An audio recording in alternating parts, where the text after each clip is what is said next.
Chapter 1619. But it was different this time. She was really going to leave. A person who was already dead probably wouldn't be able to come back. Elvis rubbed Gu Mengmeng's little head. He was already used to her melancholy. He kissed her face and said gently, "Wherever you are, that's where our home is.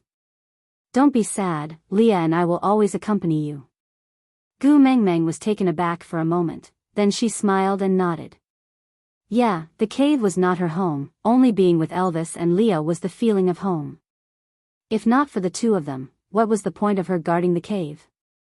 Although those memories of the past were precious, they would not disappear just because she left Saint Nazaire. It was just that without those traces of remembrance around her, she might slowly forget many things. But so what? As long as the two of them were still by her side, they would have even more precious memories, right? With that thought, Gu Mengmeng's mood became much better. She hugged Elvis's neck and kissed his face, saying, "Yeah, you're right." Passing by the lake where she first met Elvis, Gu Mengmeng suddenly laughed. "Huh?" Elvis asked her with a single syllable, asking her what she was laughing at. Gu Mengmeng said, "I feel that you guys are right to call me a little liar. I seem to have been lying since the first day I came to the beast world." Elvis frowned and asked, "What did you lie to me that day?" Gu Mengmeng sniffled and smiled. "I said that I would not take responsibility, but look at me now." Gu Mengmeng tugged at her collar and said, "Not only did I get a partner, I even gave birth to a son for you. TSK. What happened to the prodigal image of only flirting and not taking responsibility?" Sigh. "I didn't know that I had such a talent for lying." Elvis also smiled and pinched her little face, saying, "In this lifetime, I only ask you to keep one promise. As for the rest, I don't mind. Moreover, you lied especially well when you said not taking responsibility." Of course, Gu Mengmeng knew that Elvis and Leah wanted her to keep her promise.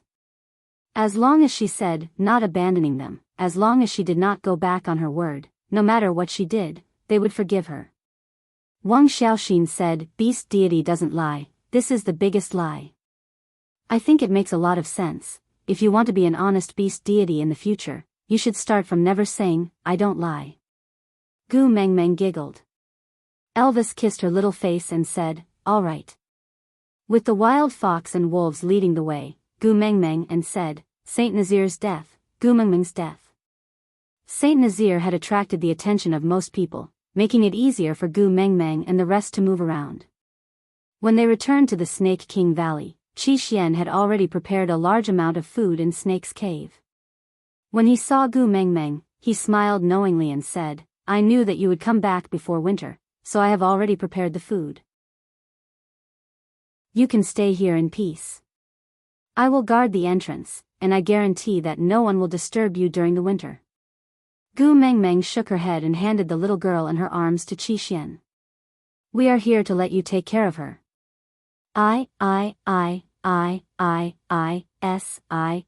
To say, to. Chapter 1620. Her name is Danya. Gu Mengmeng replied. Qi Xian carried Danya while smiling and playing with her little chin. He called out softly, "Little Danya, I am your second brother.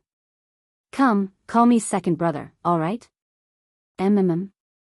It would be a miracle if a newborn could speak. But although little Danya could not speak, she knew how to smile. She grinned, revealing her pink gums. Her eyes narrowed into two crescent moons and there were two adorable save-me's on her chubby little face. Her smile melted Qi Xuan's heart. Younger sister was a magical thing. She had trained the young master of the stray beasts, who was full of hostility, into a domestic dog.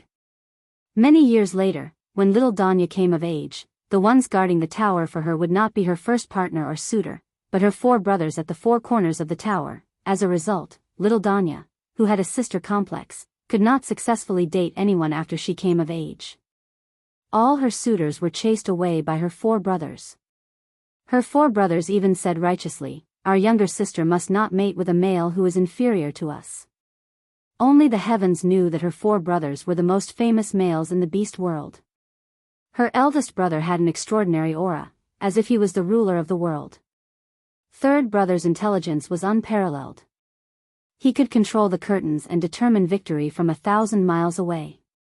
Many enemies had not even seen his face and were already trapped in a prison, unable to move an inch. Fourth brother was extraordinarily brave and fierce, like a war god descending into the abyss. Just one look at his pair of vicious eyes would make one shudder and retreat without a fight. Not to mention the second brother, he was unusually handsome but full of demonic aura.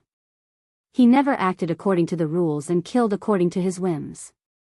Most importantly, he was just a third-level orc, but had the ability to make fifth-level orcs tremble in fear. No one had ever dared to be impudent in front of him, and no one dared to test his unfathomable abilities. He was the master of the stray beasts who made everyone tremble in fear. He looked down on the world and no one dared to go against him.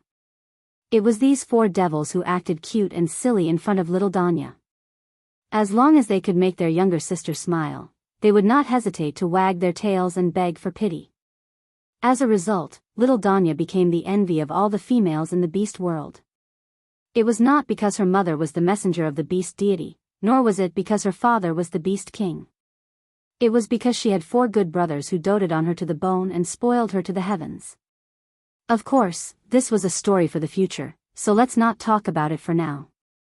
He only said that after Gu Mengmeng handed Danya to Qi Xian and Kanwu to take care of, she brought Elvis, Leah, and Oriton to the Mecca desert before winter arrived. This was currently the safest place, and it was also the last stop for the 7 treasures. Because no one would set foot in this demonic territory that lacked food and water. Elvis used the beast skin to cover Gu Mengmeng as the sand danced in the air. Because Wang Xiaoxin had left and Gu Mengmeng had inherited the position of beast deity, many erased memories had returned to her mind. For example, Permitha and Fedatin City. Spring has passed, the hair has turned white, the thoughts are lonely, and a strand of sorrow is cut off to cover the eyes to blind people. Today, I'm heartbroken. Today, we're on different sides. There's no hope for us to meet again in this life. Elvis carried Gu Mengmeng and walked in the desert. Gu Mengmeng leaned on Elvis's shoulder and sang softly. They stood outside the once forgotten Fedatin city again. Half of the broken walls had been buried by the sand, but in the center of the city, a faint red light emitted a charming temptation. Aside from the topic, why was Qi Xian so strong? Did everyone still remember the leaf that floated into his head? Chapter 1621. Gu Mengmeng followed the light and indeed saw the blossoming red spider lily. Gu Mengmeng reached out to pluck it and the flower fell into her palm with a slight twist. This was Snake's heart. Do you still want to build a dragon gate in here to sell human meat bun? Elvis looked at the bewitching red flower and frowned with a bitter smile. He would never be able to win Snake in this lifetime, right? Back in the Snake King Valley, Snake once said that he was so weak. He thought that he would be able to turn the tables after becoming a beast king, but in the end, he was saved a second time. 1,000 years later, when Snake returned, would he still be able to keep his position as the first partner? He smiled helplessly. 1,000 years later, there should be a battle. But if 2 beast kings fought, it would be hard to determine the winner. Gu Mengmeng did not know that Elvis's thoughts had already drifted to 1,000 years later. She just smiled and nodded, saying, "Yes, I want to build a dragon gate in here. I don't sell human meat bun, I just want to wait for someone who has not returned." "All right." Elvis replied with a simple word, then kissed Gu Mengmeng's cheek, saying, "Leah and I will help you look for the green stone. We will stay here until the dragon gate inn is built. How about that?" Gu Mengmeng nodded and agreed with a smile. Leah and Elvis had both gone out to search for green stones, while Gu Mengmeng sat on the broken wall, swinging her feet and humming "Sorrow of Separation." Looking at the desolate desert, she felt like a hero going on a wild trip outside the Great Wall. Oriton glanced sideways at the heart of the desert in Gu Mengmeng's hands. He hesitated for a moment before saying, "I will guard this for you." "You?" Gu Mengmeng tilted her head and looked at Oriton. Oriton nodded and said, "Leah told me before that I am the most suitable person to guard it. That's why Leah brought me along." Gu Mengmeng looked at Oriton in confusion. Oriton habitually put on a poker face, but his gaze was exceptionally sincere. He said, I was born in the Mecca Desert and am the only orc that is suitable to live here. If I am not here to guard it, then no one can do this for you. After all, I'm also your guardian beast. It's only right for me to guard something for you. Besides, it was good for me. I didn't have to mate to break through level 3 and I might even reach demigod level like Higgin. An immortal body, how tempting was that? Leah said that as long as I am willing to help you guard the heart of the desert, he will let Qi arrange for stray beasts to deliver food to me. After saying so much, the last sentence should be the main point. Gu Mengmeng did not know whether to laugh or cry. She looked at Oriton and said, have you thought it through? It's very lonely to live here alone. Oriton let out a cold laugh from his throat, but his expression did not change at all as he said, before I met you, not only was I alone, but I was also pushed out wherever I went. Later, when I became stronger, I started to be harassed endlessly. To me, it was a wonderful thing to be alone and not be disturbed. Besides, I don't want to lose any more friends. Chapter 1622. Oriton seemed to know what Gu Mengmeng was thinking about. He patted her shoulder and said, how do you know that the person who comes 1,000 years later will not fall in love with me? Who knows? I might be the next snake, meeting a special person 1,000 years later, giving color and meaning to my life. The next snake, wouldn't his heart be ripped out? Furthermore, Gu Mengmeng looked down at the red spider lily in her hands. Not only would his heart be ripped out, he would also end up in a messy state and sleep for 1,000 years. Becoming the next snake was really not a happy ending. Moreover, although Snake did not know how to express himself, he unexpectedly fit the image of a domineering CEO in the modern world. The chances of little girls liking him was much higher than Oriton, who only had food in his eyes. He had a body full of fur, but he did not know how to make use of his advantages like Leah. Gu Mengmeng did not even dare to think about Oriton acting cute. In the beast world, where the ratio of males and females was so disparate, did Oriton really have a way to fight against the other males and stand out from the crowd to win the favor of the next messenger of the beast deity? What if the next messenger of the beast deity did not like his dull character? Or, what if the next messenger of the beast deity did not know how to cook? By then, even if the other party grew a flower, Oriton would not be willing to mate with her, right? What did he say previously? Oh, right, he said, I am not interested in females, I am only interested in food.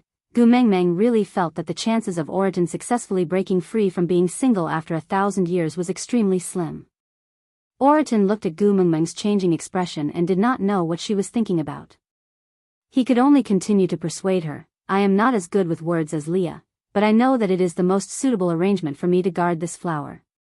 As Oriton said that, he knelt down on one knee with his palms facing upwards.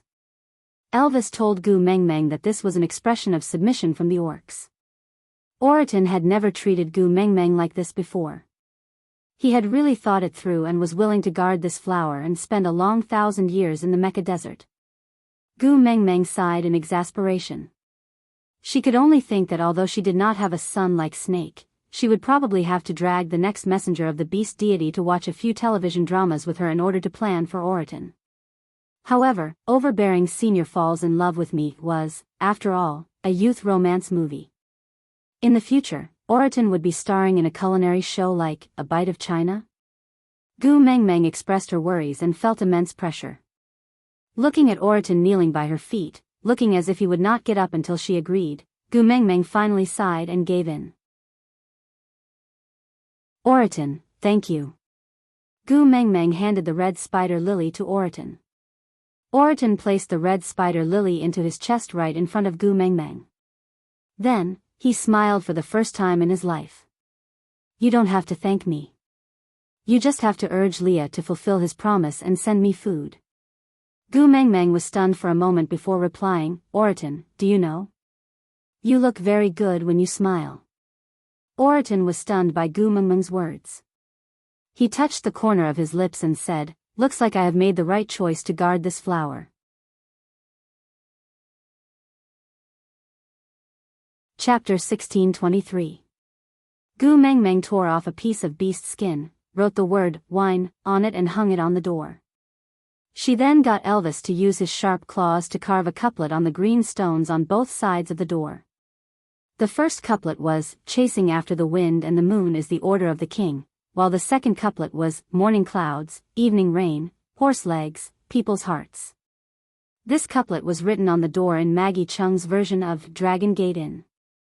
Gu Mengmeng felt that that version was the most classic version and did not accept any rebuttals. She taught the words on the couplet to Oriton and told him that if the person who came 1,000 years later could recite this couplet, it would prove that he was the one she found. After all, she did not dare to be as unreliable as Wang Xiaoxin and use TikTok videos as a secret signal. What if the person she chose did not use TikTok? Was she going to demonstrate it personally as the beast deity? The beast deity version of kelp dance or learn to meow. Haha, the beast deity didn't care about his reputation. When the wine flag fluttered in the wind, Gu Mengmeng finally waved her hand and said goodbye to Oriton. She no longer had to travel a long distance. She just smiled and stared at Oriton, then slowly disappeared into the heat of the desert, like a evaporated mirage. Gu Mengmeng brought Elvis and Leah back to the illusion realm and officially took over the role of the beast deity. She was in charge of marriage in the beast world, and just like the aunties in the neighborhood committee, she helped all the wronged wives and husbands in the area under her jurisdiction. She was also biased towards the females without any principles. In that illusion realm, there was a boundless grassland, layers of mountains and flowing streams. There were no 4 seasons and every day was as warm as spring with beautiful weather. She would sneak back to the beast world during winter every year and return to Snake's Cave. Her son and daughter would also come back to spend the winter with her. The red coral bracelet that she had prepared for Sandy was also given to Huda to bring back to solder for Sandy. Huda said that when Sandy received the bracelet, she bawled her eyes out and no one could stop her. Colin and Bode could only frown in heartache but could not say anything to comfort her. In the end, they just patted Sandy's back and sighed silently. As for Sandy, even when she fell asleep, there were still tears in the corners of her eyes. But not long after, she smiled. The next day, Sandy told Colin that she dreamed that she had returned to Saint Nazaire and saw Gu Mengmeng roasting meat at the platform of the deity's punishment. It smelled so good that she really wanted to eat it, so she went forward. After that, Gu Mengmeng sat at the side of the platform of the deity's punishment, smiled and extended her hand towards her, saying, "Hello, I'm Gu Mengmeng." She said that Gu Mengmeng was so warm at that time. If she was given a pair of wings, she could compete with the sun. Every year after that, Gu Mengmeng would let the children bring something for Sandy, and listen to what had happened to Sandy in that year. However, to the children, it had been a year since they last saw their mother, but to Gu Mengmeng, she would only accompany the children for dinner every night in the beast world. Yes, one day in the illusion was 1 year in the beast world. The so-called 1,000 years of waiting was actually just 1,000 days. This day, Gu Mengmeng revealed a long-lost smile. Elvis hugged her from behind and asked softly, "What's the good news? Why are you smiling so happily?" Gu Mengmeng waved her hand and a screen appeared in front of her. There was a girl's face on it, crying and laughing at times. Aside from the topic, recommending Sue's new article, Warm Love on the Pillow, Don't Stop Taking CEO's Medicine, a petite little cutie vs a proud and protective CEO, 1v1 sweet pet plus torture plus 3 none, no first love, no ex, no mistress. When they first met at the age of 7, Xia Xiangxi's innocent look instantly captured Lu Jincheng's heart. The young master of the Lu family did not know what it meant to like someone, but he knew that he would never let Xia Xiangxi suffer any grievances in this lifetime.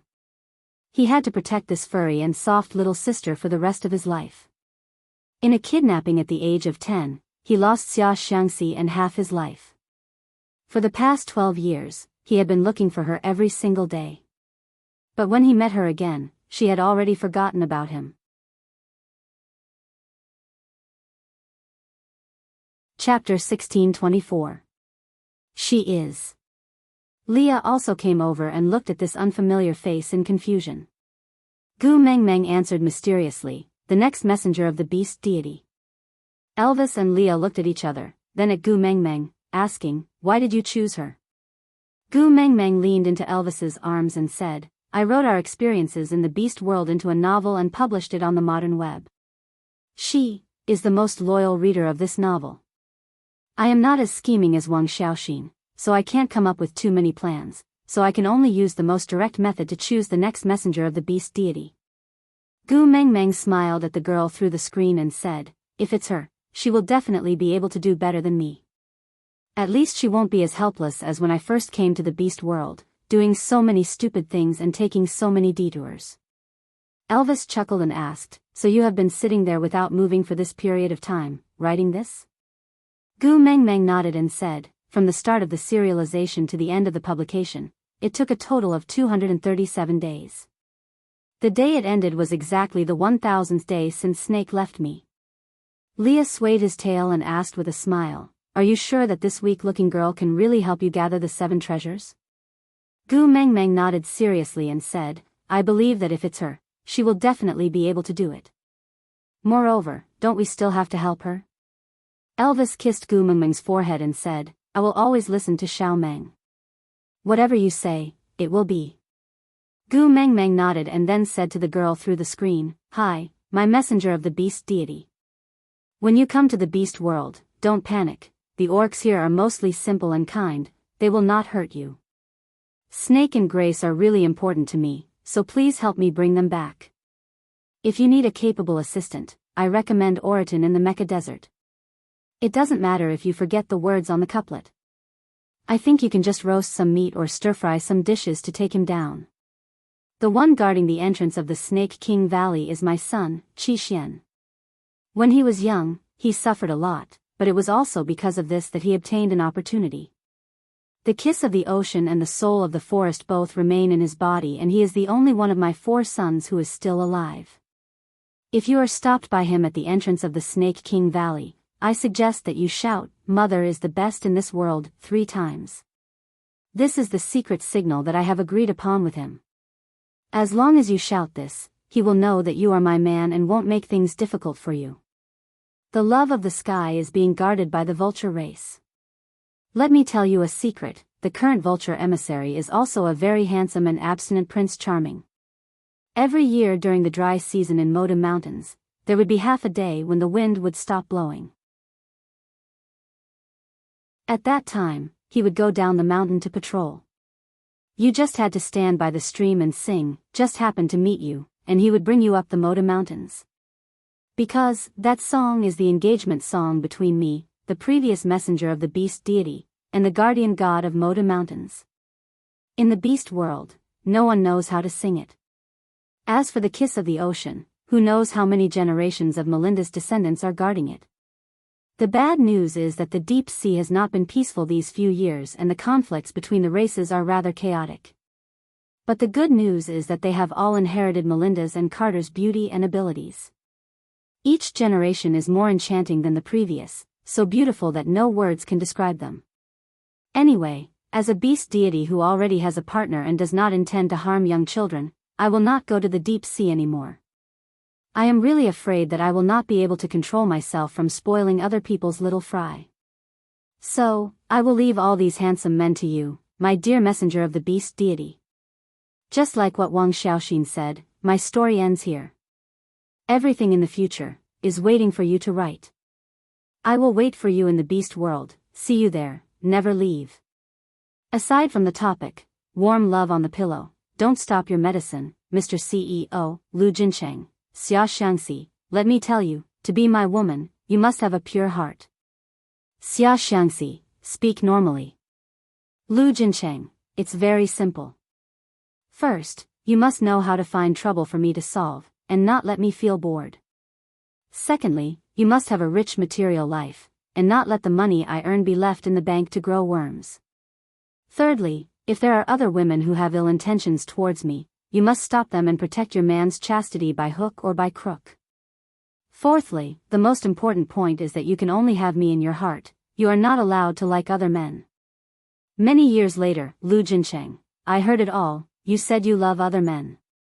Xia Xiangxi rolled her eyes and asked, is the other man called Lu Nangua? Lu Jincheng, yes. Xia Xiangxi, let me tell you, not only did I say I love him today, I also want to sleep with him tonight. Go sleep in the living room.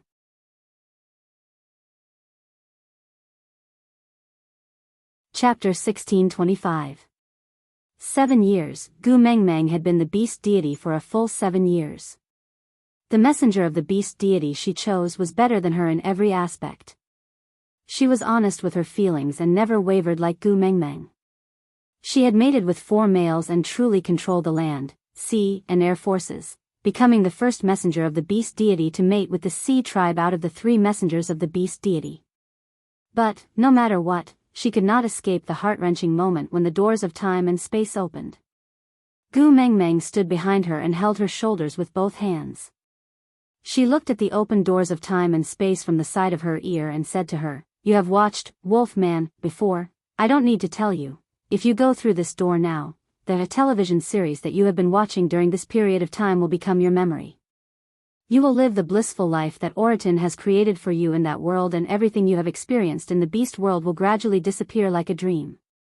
On the other hand, the girl smiled at Oriton with tears in her eyes and asked, "Are you afraid?" Oriton shook his head gently and firmly and said, "For you, I am not afraid of anything.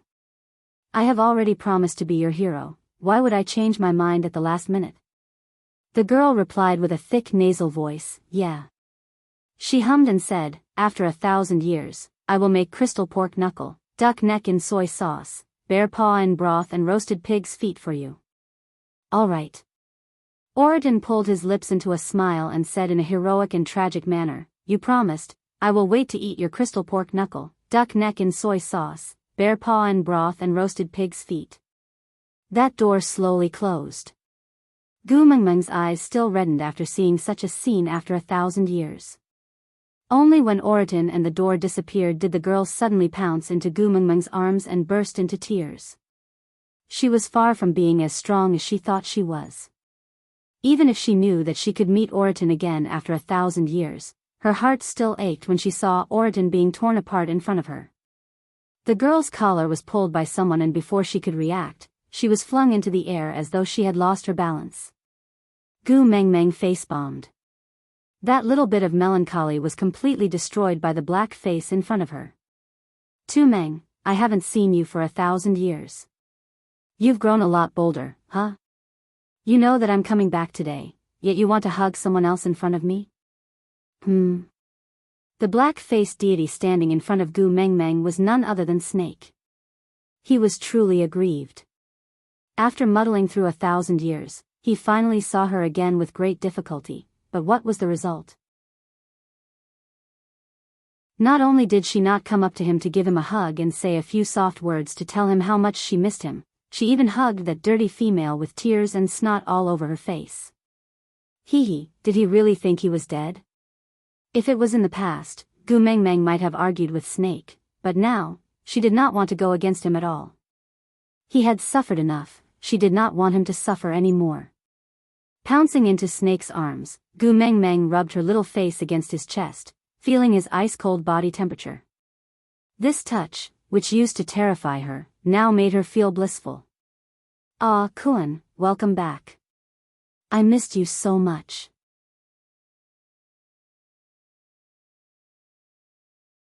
Chapter 1626.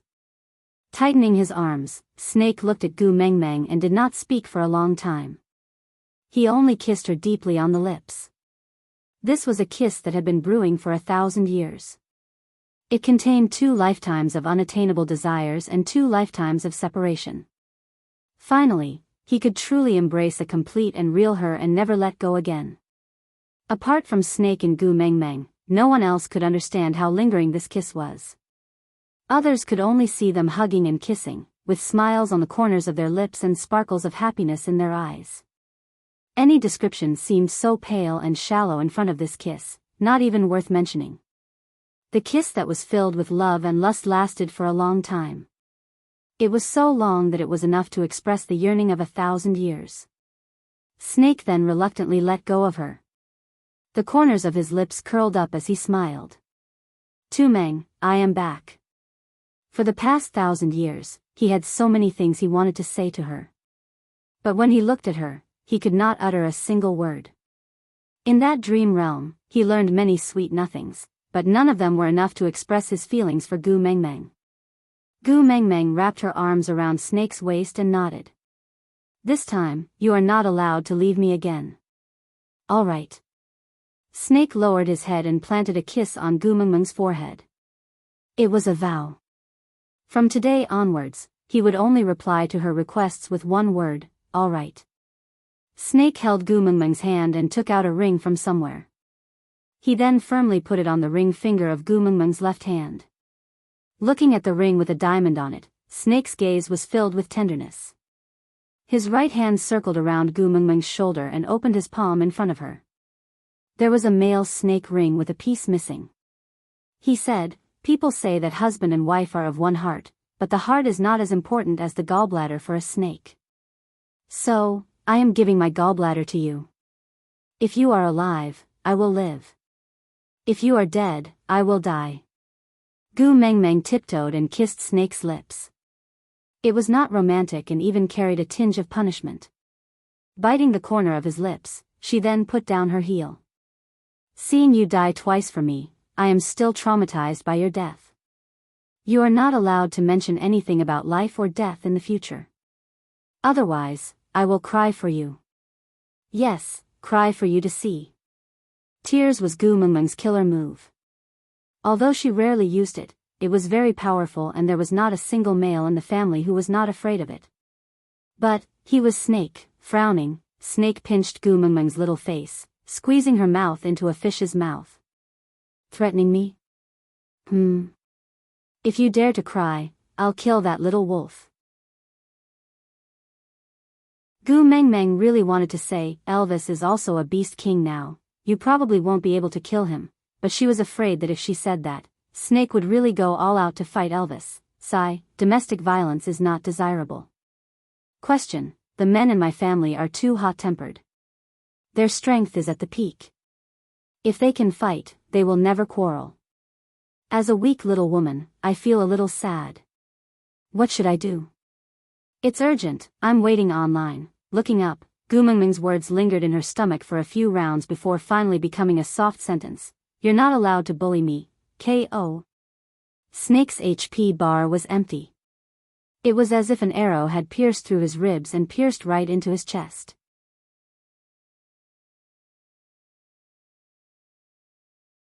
Chapter 1627. Gu Mengmeng knew that it was useless to use force on Snake, so she could only use the soft approach. He would fall for it.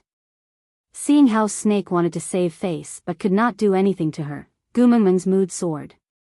She tiptoed and kissed Snake's chin again, before giggling. Snake's face brightened because of Gu Mengmeng's fawning, so he turned to the side and said, I brought your guardian beast back too. Gu Mengmeng's body stiffened and the smile on her face froze instantly.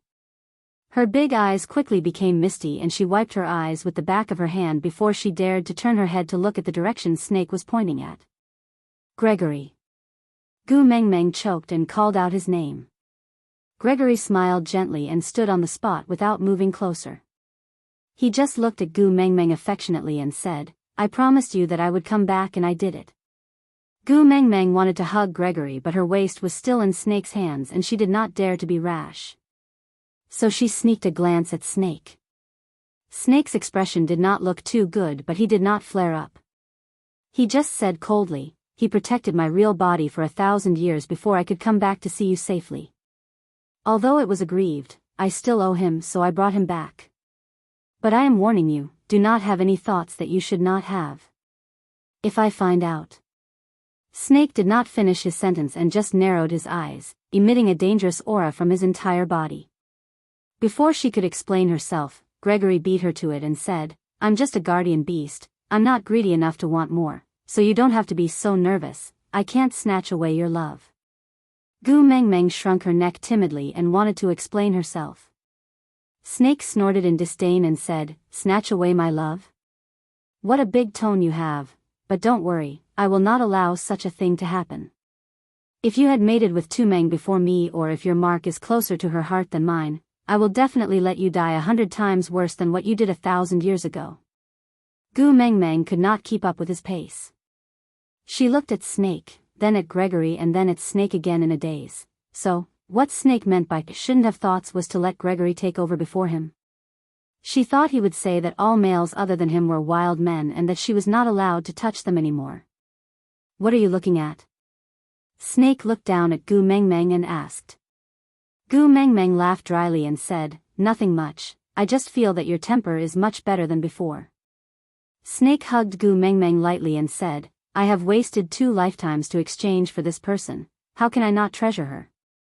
As long as you're doing well, I'm fine.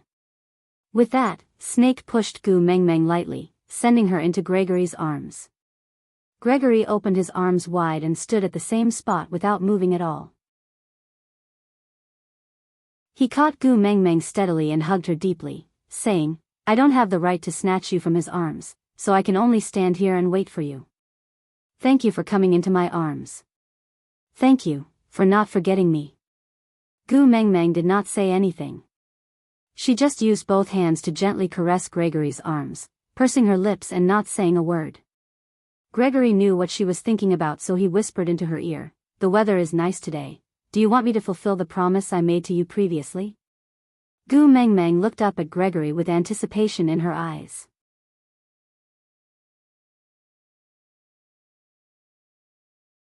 Chapter 1628. Gregory transformed into a half-orc and let Gu Mengmeng lie on his back. He moved his shoulder blades slightly as a warm-up before spreading his wings and soaring into the sky with Gu Mengmeng on his back. He had not flown for 1,000 years, but his bird-like nature made him never forget how to soar. Gu Mengmeng cheered excitedly on Gregory's back. This was not the first time she was being carried by Gregory. She even had a pair of wings for a short period of time and had flown a few times herself. But this time, it was the most blissful experience she had ever had. A gust of wind blew past her face, making Gu Mengmeng's eyes dry up.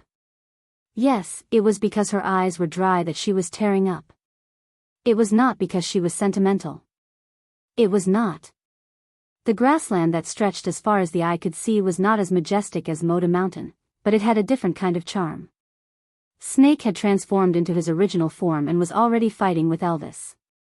The battle between the 2 beast kings looked dangerous, but neither of them wanted to kill the other. After all, they could not bear to see the little person flying in the sky shed tears. Leah swayed his large tail as he sat on the back of the 2-seater chair. He stepped on the armrest lazily and at ease. He would give Snake pointers at one moment and give Elvis a few reminders at the next. He was the classic type of spectator who did not mind the matter getting bigger and was afraid that their fight was not exciting enough. The girl who was originally crying miserably stood at a distance and looked at the 3 legendary beast kings. Initially, her emotions of wanting to cry were forcefully dispersed by them. She was a little dazed and suddenly felt that she could not differentiate between reality and fantasy.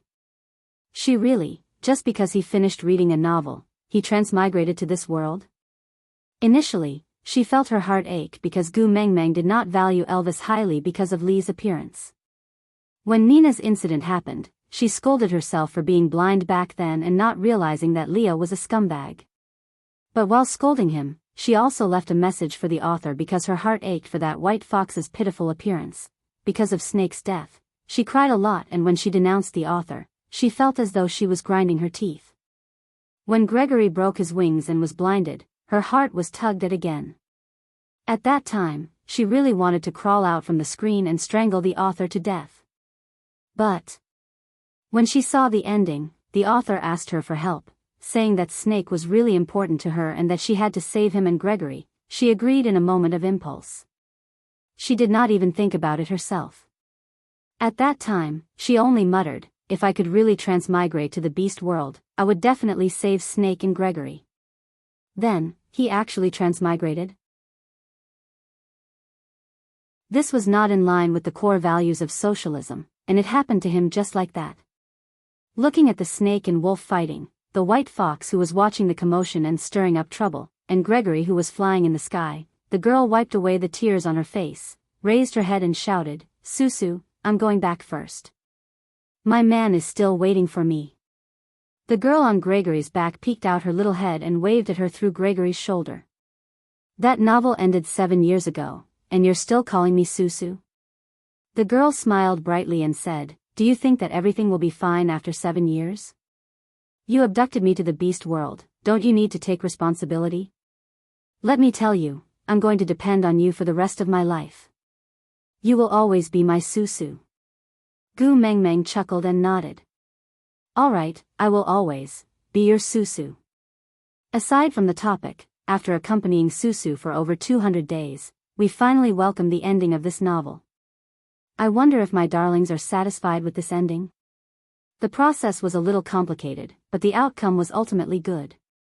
If any of my darlings is willing to transmigrate to the beast world and continue writing chapters, you can leave a long comment on the comments section or send a private message to Susu through the fan group. Outstanding works with a length of 1,000 words and above would be published by Susu in the form of a free novel, in the external chapters, with the reader's name indicated. But to avoid copyright infringement, my darlings must not copy other people's novels. Once discovered, it will be deleted immediately. Lastly, please advertise Susu's new novel, Warm Thoughts on a Pillow, Don't Stop Taking the CEO's Medication.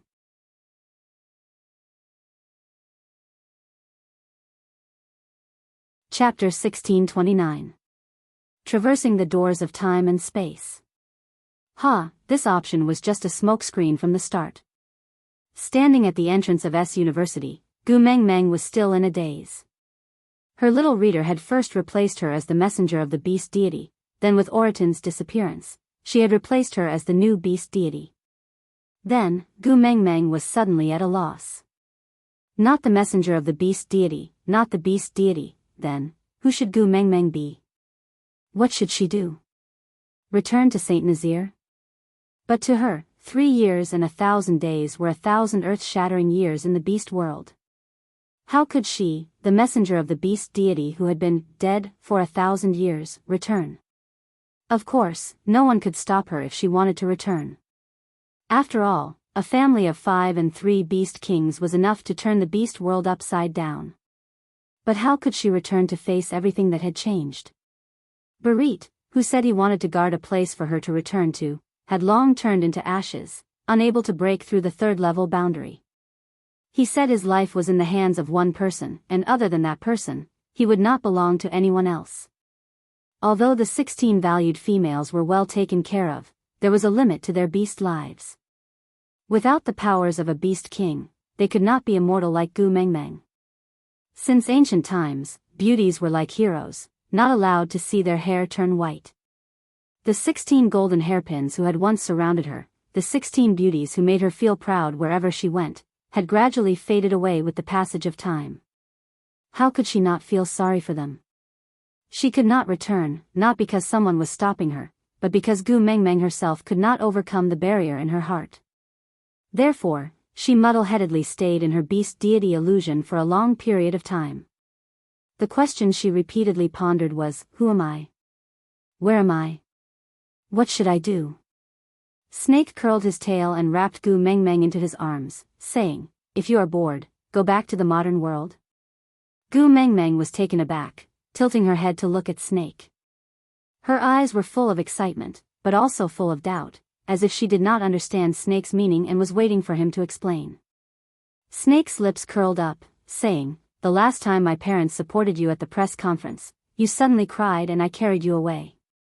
Time there is still at the same place. Do you want to go back and finish acting that overbearing senior falls in love with me? Since you know it's all fake, why do you have to lie to yourself? Gu Mengmeng's spirit wilted and the light in her eyes dimmed. But Snake smiled and said, truth can be false and falsehood can also be true.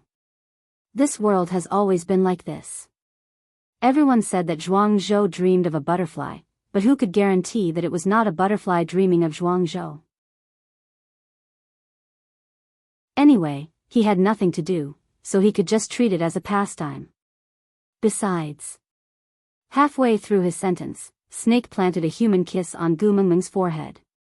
He said in a deep and calm tone, I promised to give you a complete family, so I must do it. Regardless of whether other things are true or false, We who are by your side are true. That's enough, isn't it?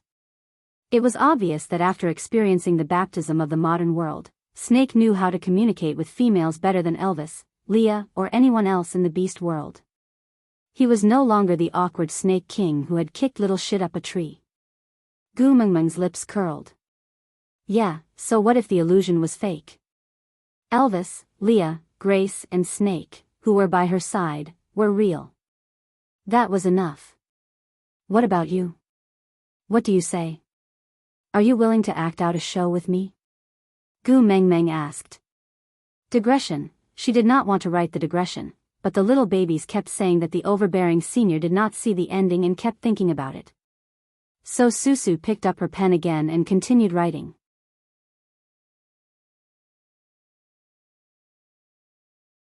Chapter 1630. Elvis walked forward and scooped Gu Mengmeng out of Snake's arms. I will always listen to Xiao Meng. Gu Mengmeng nodded. Since Elvis was acting like the first partner, Leah naturally could not bully him as a senior. Hence, he leaned into Gu Mengmeng's arms in his usual flirtatious manner. That place is Snake's home ground.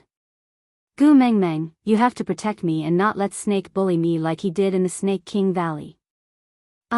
My little heart is thumping non-stop. I'm scared and excited at the same time. Gu Mengmeng, touch me. This coquettish fox was up to his old tricks again. Just look at his eyes. Without even opening his mouth, Snake could read the hidden meaning in his words. See, Gu Mengmeng's heart is still on our side. But unfortunately, he could no longer bear to kill this coquettish fox who kept provoking him for no reason. After all, they were a family. Moreover, Gu Mengmeng was a treasure that he had exchanged for after dying twice in the most tragic way. He would rather turn his bones into ashes than let her frown again. So, even if this coquettish fox could ascend to the heavens, he could only whip him down with his tail. He could not whip him to death. Elvis and Leah both expressed their stance. Gu Mengmeng's gaze naturally landed on Gregory. Gregory's status in this family was rather special and awkward. He was not Gu Mengmeng's partner, but a guardian beast. But her partners were all beast kings. Was it his turn to protect her? But what could he do? Even if it was awkward, even if it was difficult, he still wanted to stay by her side and never leave her side. Smiling, Gregory was like a celestial being who stayed on the mountain for a long time. His eyes were as deep as an ancient spring. He opened his mouth and said calmly, wherever baby Meng is, I will be there. The result of everyone passing was that Snake brought them back to the time when they left the last time. Elvis, Leah, and Gregory could not appear in Z country without identification cards. So, they could only go to F country with Snake's arrangements. Snake's family was the royal family there. Especially in the recent 10 over years, under Snake's control, the family became stronger day by day. It was too easy for such a family to get a few identification cards. Moreover, Elvis and the rest looked more European. If they insisted that they were from Z country, it would be even more out of place.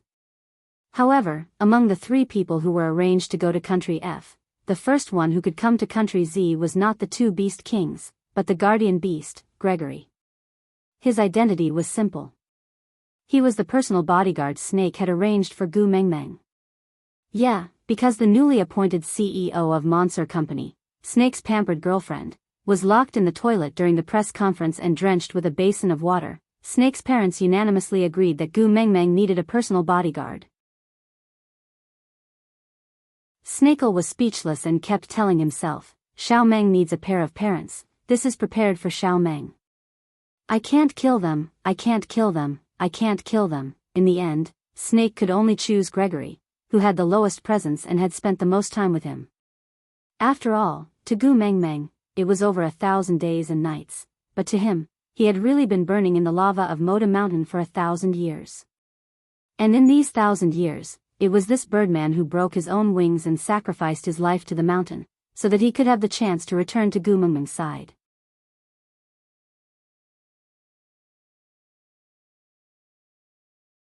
Chapter 1631. So, the final outcome was that Snake's parents had unilaterally announced that Gu Mengmeng was the future daughter-in-law of their family.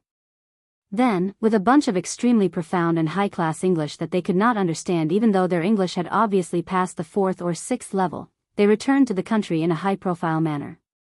That speech was summed up by Snake in one sentence: Gu Mengmeng is our family's daughter-in-law. Whoever touches her will be challenging the F country's royal family, causing a diplomatic dispute between the two countries. As a result, Gu Mengmeng became the hottest new rich overnight. But the amazing thing was, no one knew who the F country's prince who had a marriage agreement with Gu Mengmeng was. Snake was still a gigolo who was kept by Gu Mengmeng. So, Gu Mengmeng, who was surrounded by the crowd at the entrance of S University, was dumbfounded. How should she put it? Her relationship with her husband did not seem to be legal in the modern world. But after being husband and wife for thousands of years, they were suddenly framed by the modern world's marriage values. She, as an authentic modern person, suddenly reverted back to the old ways, and felt like she was not acclimatized. She could almost guess what kind of melodramatic drama the students were imagining. It must be that the F country's prince found out that Gu Mengmeng had kept Snake, the gigolo, in the country and was heartbroken. So, he secretly left Z country and returned to F country to heal his emotional wounds. But before he left, he was worried about Gu Mengmeng's safety, afraid that she would be deceived by Snake, the gigolo. So, he left his confidant Gregory by Gu Mengmeng's side as a bodyguard, to help this prince who had the Horcan plains above his head look after his wife. Just look at Gregory's strong aura, his burly figure, his handsome looks, tsk, a strong scent of abstinence wafted over, it really made one's heart flutter. Just look, he and Snake were standing on Gu Mengmeng's left and right. Their gazes were like sparks, and one could smell the burning scent even from a distance away. Do you want to eat at home or at the canteen? Snake asked. Gu Mengmeng replied, let's eat at home and help Gregory learn the way. Gregory replied, all right. I'll listen to you. Snake gave in unconditionally. Crack crack, his knees shattered. What was going on? Wasn't it supposed to be a battle of swords drawn and bows drawn, a battle between a loyal dog's heart and a senior's lover? Why did it suddenly become harmonious? It was said that the road of love had always been narrow. It was just right for two people, but it was destined to be bumpy with one more person, hiss. But why did it look like the three of them were walking quite widely? One on the left and one on the right, protecting the petite girl in the middle. Their coordination was too good. Of course, they did not know that if Gu Mengmeng's entire family was present, the scene would be even more shocking. Gu Mengmeng had lessons in the morning, which meant that Snake also had lessons in the morning. Because he had voluntarily applied to the school to repeat a year and transfer to the same grade and specialization as Gu Mengmeng, strictly speaking, he was no longer Gu Mengmeng's senior. Yes, he was Gu Mengmeng's legitimate husband. The mark was on his heart. That was a place that was inconvenient for others to see. It was not as conspicuous as the wolf on her collarbone and the fox on her ears, but it made Snake feel deeply that what was the point of dying twice for her? If that kind of situation happened again, he did not mind dying a third time, a fourth time to protect her. Even if each death was more tragic than the one before, and each death was more painful than the one before, he would gladly endure it. As long as she was well, he would do anything. Aside from the topic, previously, you kept asking me why Elvis's mark was not on his heart? Why was Lee's mark not on his heart? Now do you know why?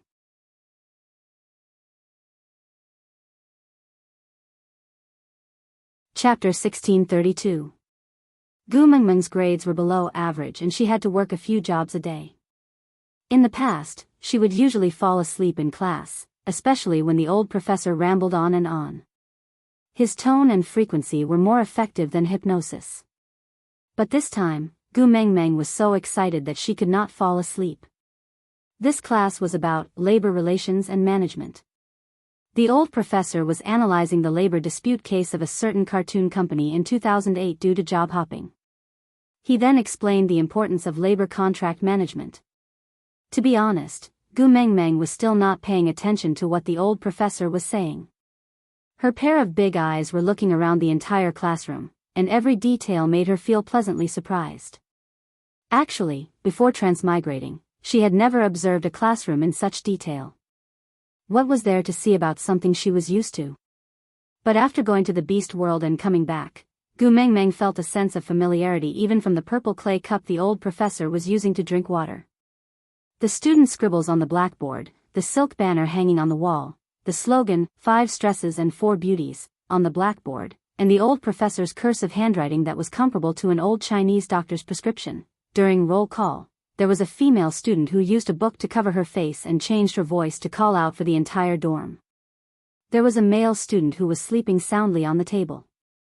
There was a young couple who was sitting diagonally with a wronged expression, and a young couple who was looking at each other with deep love and regret, thinking that they were filming a music video. There was also an ambiguous partner who was sitting next to each other, but pretended not to know each other, but was surrounded by bonus bubbles. University life was so rich. Why did she not realize it in the past? At that time, she could only try her best to survive. How would she have the time to realize all these? He pinched Gu Mengmeng's little hand. Gu Mengmeng then regained her senses and looked at Snake. That momentary smile dazzled Snake's eyes, and the depression that he had initially felt also dissipated into thin air. What's wrong? Gu Mengmeng asked. Snake wanted to put on a cold face, but he could not do so in front of Gu Mengmeng. The corners of his lips had already betrayed him. Every time he saw Gu Mengmeng, he would unknowingly smile and could not pull it back. As if he had accepted his fate, Snake's tone was unbelievably soft. He no longer had any of the awe-inspiring aura of the Snake King who killed decisively in the past. Right now, he was completely a man who fell in love with his wife. All the tenderness in the world was concentrated on the little person in front of him. You haven't looked at me since this morning. Elvis and Leah aren't around, so I have to fight for attention with this lousy school now? Gu Mengmeng pinched her nose and said exaggeratedly, so sour. My teeth are about to fall off. You still dare to laugh at me? Snake frowned, but his eyes were filled with doting and indulgent smiles. Gu Mengmeng looked at the old professor who was still explaining the specific details of different labor contracts and gestured a shoo gesture. She whispered, we're in class, don't disturb others. Be quiet and be good, MMM. Snake gritted his teeth. Obediently? She actually asked him to be obedient? He was the great Lord Snake, the supreme Snake King in the beast world, the most honorable prince in the modern era, the powerful CEO. She actually asked him to be obedient? What was even more hateful was that after she said that, he actually really obediently shut his mouth. Aside from the topic, well, the draft for the new article is still in storage. The speed of the new article cannot be as fast as before, 9,000 a day. The editor meant that 2,000 a day would be enough for me to slowly increase it. But 2,000, even if the editor had the cheek to say that, I would be too embarrassed to agree. So let's temporarily set it at 4,000 a day. If Susu's time permits, she can update a little more babies, you can understand me, right?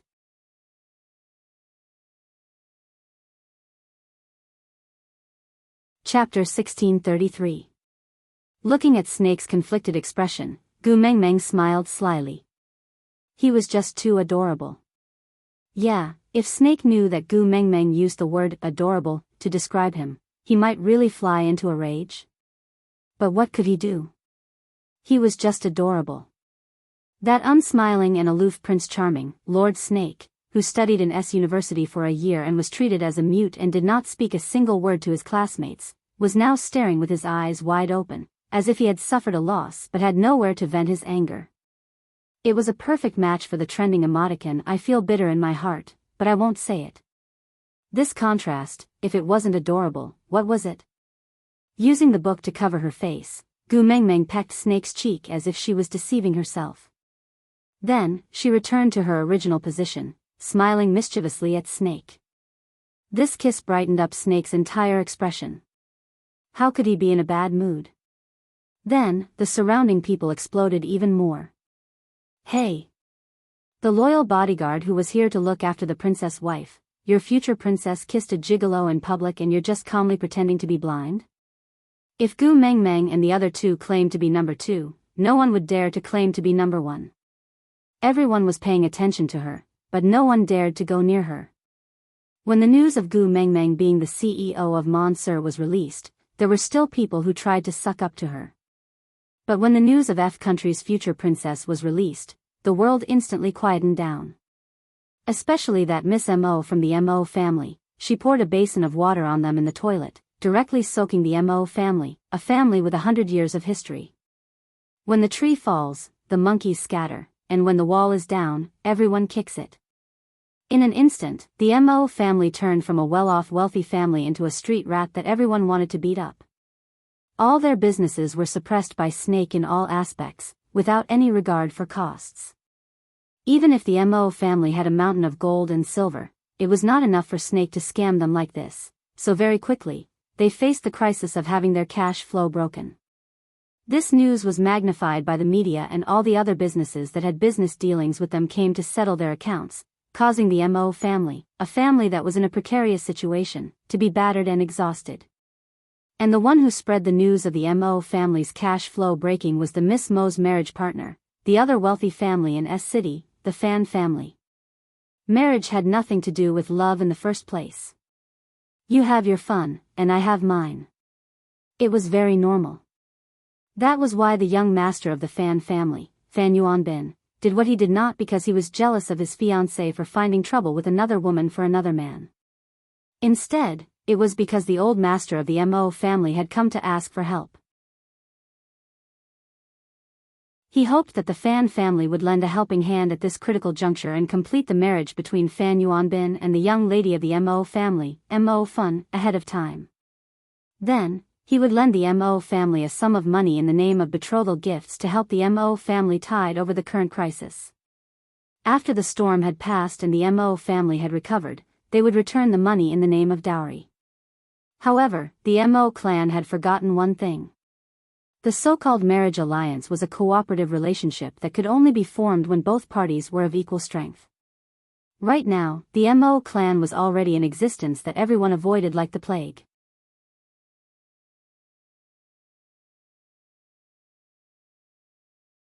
Chapter 1634. Once this news came out, it was like adding hail to snow. Some of the old business partners who did not press for the debt because of old friendships had no choice but to come to settle the debt. The Mo family really could not fork out the money. None of old Master Mo's antiques were left. They were all moved away. Even the heirloom ring on his finger was forcefully taken off to pay off the debt. Gu Mengmeng did not know and Snake did not remember any of this. Because although they had transmigrated back a week ago, this week was a long 1,000 years that they had spent in the beast world. Snake experienced the decomposition of his body and was suppressed in the magma of Motu for 1,000 years. After his rebirth, how could he see anyone else other than Gu Mengmeng? To him, the Mo family's matter was just an order he had sent to his assistant while waiting for Gu Mengmeng to bathe in the changing room. Moreover, how could he remember a small episode from 1,000 years ago for so long? But to the others here, all of this happened yesterday. Everyone in S City knew how expensive Miss Mo's basin of water was. Under such circumstances, who would dare to go near Gu Mengmeng? Of course, it would be glorious to cling to her, but if they did not know their limits, they would end up in a terrible state. It was not easy to cling to this thigh. And look at the two people beside her, they did not give anyone a chance to get close to her. So, after Gu Mengmeng returned to school, other than the countless gazes that lingered on her, the truly annoying ones did not stick to her. But, she had been the messenger of the beast deity for over 5 years in the beast world. After being stared at by ferocious wild beasts for 5 years, the gazes of the modern world seemed like child's play. Compared to the hundreds of males in Saint Nazaire who used their true forms to stare at her with their green eyes, tearing the carcasses of animals around her, drinking their blood, chewing on the heads of tigers and claws of wolves in front of her, these gazes in the modern world were negligible. Because she had completely forgotten the past, and everyone's gazes were treated as ineffective attacks by Gu Mengmeng, she did not take it to heart. So the Mo family's matter did not cause any ripples in Gu Mengmeng's heart. Gu Mengmeng did not have any classes in the afternoon, and Monday was the regular training day for the basketball club. Strictly speaking, Gu Mengmeng had not seen Bai Lan for over 10 years. She really missed her. To be able to return here and see Bai Lan was definitely the thing that Gu Mengmeng wanted the most. She dragged Snake and Gregory to the basketball club early in the morning and saw Bai Lan playing with Zhang Jincheng. The two of them were now in a relationship, but they were not as affectionate as other couples. Instead, they were more like good brothers who would fight each other whenever they saw each other. However, it was one thing for the two of them to insult each other to the point that they were worthless. If an outsider dared to say anything bad about the other party, they would roll up their sleeves and attack without a word of nonsense. Bai Lan. Gu Mengmeng's eyes reddened the moment she saw Bai Lan. That kind of feeling, as if it was a lifetime ago, directly attacked his heart. Ever since Snake came back to life, Gu Mengmeng's tears, which she had not shed for so many years, gushed out in an instant, unable to be stopped.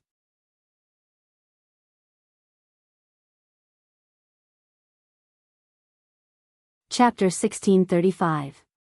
As she said that, Bai Lan glared fiercely at Snake. Snake really felt like he could not defend himself even with 100 mouths.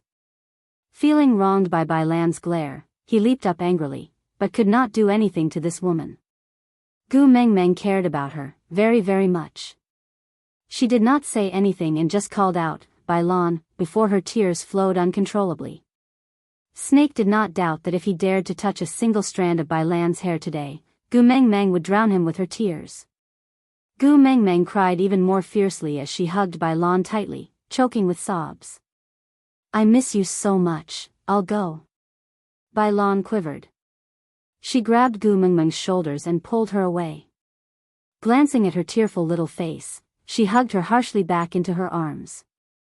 She said in an especially manly manner, all right, I'll satisfy you.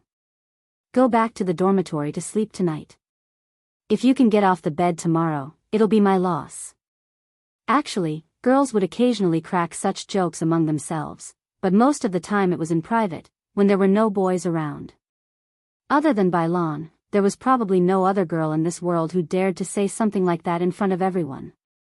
Gu Mengmeng was tickled by Bai Lan's words. She punched Bai Lan lightly and sniffled. If I occupy you, what will happen to Zhang Jincheng? Bai Lan laughed heartily and said, both of us have become lesbians, then let him go and be gay with Snake. Wife-swapping games, it's quite exciting just thinking about it. Ha ha ha. Gu Mengmeng was someone who had lived for more than 1,000 years, but she still could not withstand Bai Lan's charms. Pinching Bai Lan, Gu Mengmeng was just about to scold her for not being serious when her waist tightened. Gu Mengmeng was suddenly pulled from behind and fell into a chest. Turning back, she met Gregory's cold and calm eyes. He was looking at Bai Lan with an extremely unfriendly gaze. His brows were slightly furrowed, as if he was sizing up whether Bai Lan was male or female. Gu Mengmeng was stunned. She then remembered that Gregory came from the beast world. This was his first time interacting with a modern person. He would definitely not be able to adapt to Bai Lan's heavy-taste jokes. She wanted to explain but could not find the right words, so she could only turn to Snake for help.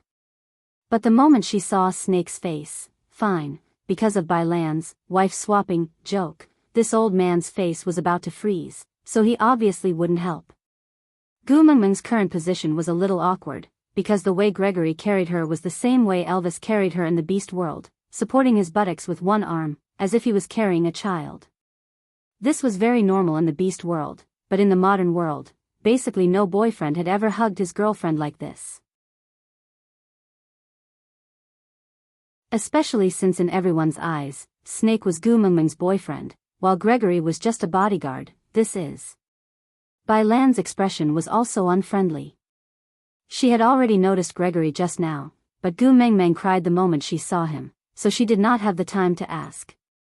Now, even her real boyfriend didn't dare to snatch him from her hands, but a hothead who popped out of nowhere dared to snatch him from her hands?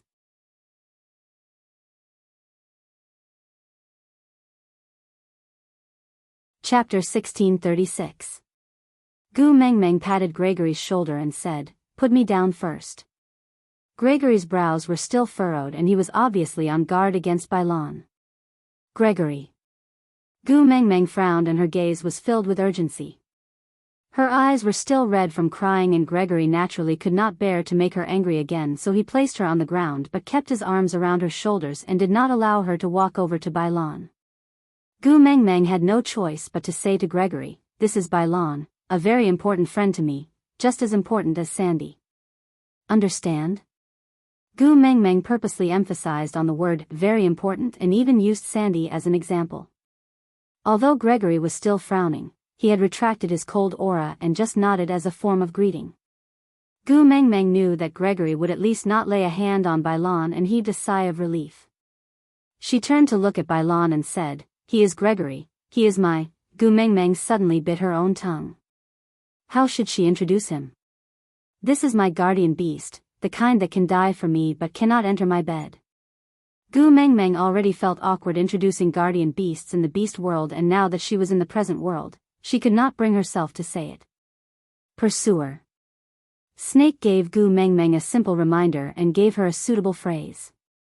Gu Mengmeng looked at Snake gratefully as if she had just been pardoned and said, "Yes, yes, yes, pursuer. F***CK. Bailan's eyes widened and she wrapped her arms around Gu Mengmeng's to pull her to her side. If she were to grab a handful of melon seeds and munch on them, she would be a modern gossipy woman. Bailon nudged Gu Mengmeng with her shoulder and said, how did you do it? You made these two love rivals coexist peacefully and even work together to fight against outsiders? But, girl, your taste is not good. How can you find one who looks like a mute and another who still looks like a mute?" Gu Mengmeng could not explain to Bailon how loyal the males in the beast world were to their own females. And she did not want to change their stubbornness. Call her selfish, call her anything, but she frankly admitted that she liked and enjoyed the loyalty and unique gentleness they gave her. So Gu Mengmeng just smiled and said, "I like the ice abstinence type. TSK, do you have masochistic tendencies? Isn't it good to coax you every day? You like to hug ice cubes. Aren't you afraid that you'll freeze?" "I won't." Gu Mengmeng chuckled because she knew better than anyone else how warm her man was to her. He would never freeze her. Bailon smiled slyly, a different kind of ambiguity appearing in the corner of Gu Mengmeng's eyes. She nudged Bailon with her shoulder. "Aya, you are so annoying. Are you shy?" As Bailon spoke, she held Gu Mengmeng and walked to the side. When she passed by Zhang Jincheng, she said with a look of disdain, "Aren't you the leader? Everyone is here. Don't we need to organize a practice? So you're all here to let out some fresh air in the basketball club, right?" Zhang Jincheng did not lose his temper even after being teased by Bailon. He just chuckled and said, Yes, yes, yes, let's hurry up and practice. The Tech University basketball team sent us a challenge letter and indicated that they want to meet Snake. When the time comes, the surrounding universities' basketball clubs will all send representatives to watch the match. Snake, whether our basketball club can become an instant hit depends on you. Aside from the topic.